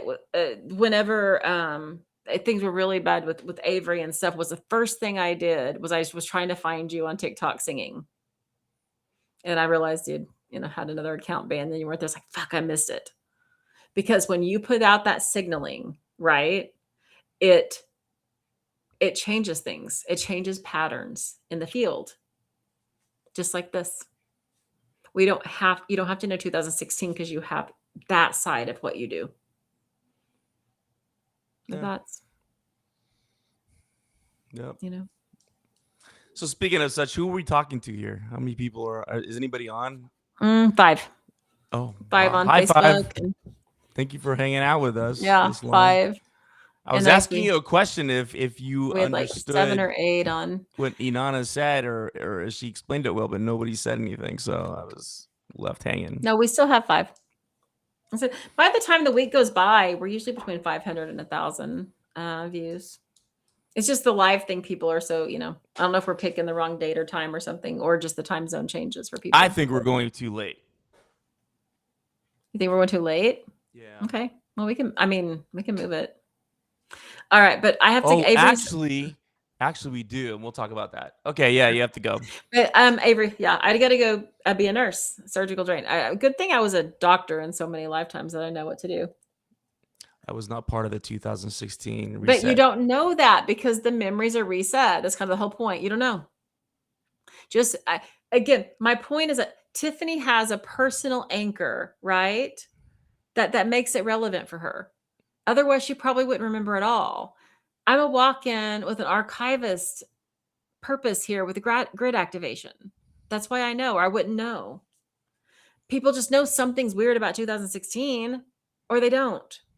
But chances are, unless you're a walk-in, you went through it. But the whole point of a reset is exactly a reset. And it never happened. The point of a reset is it never fucking happened. Bernie was never elected. Wait a minute, but then you see, that's what gets me. But you're talking about it happening. Again, it's the observance. Like it's the observance, whatever you call it, axiom in quantum theory. Like it did happen because you're talking about it. For our purposes here, because we're going to take this to a place that, people won't be able to really follow. For our purposes here, a reset means it did not happen. Okay.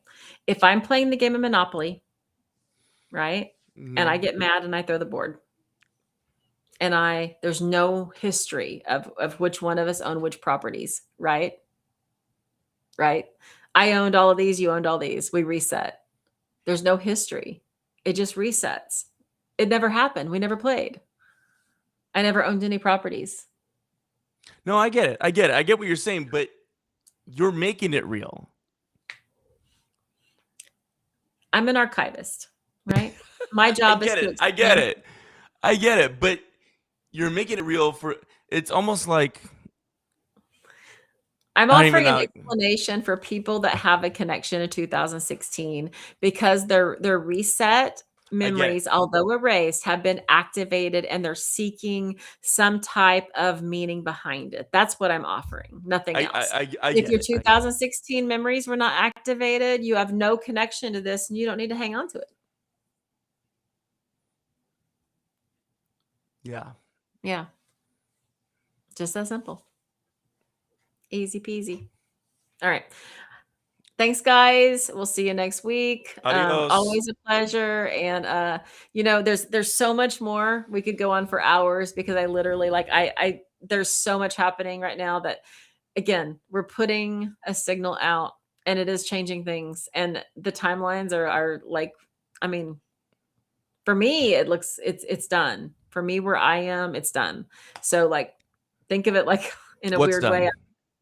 Trump and all of it is done. Oh, it's done. So from where I'm accessing information from, it's done. But my job isn't to be there and just stay there. My job is to come back and create the signaling to how we got there. Yeah. Very all right. Good. Good night, guys. Good night, everybody.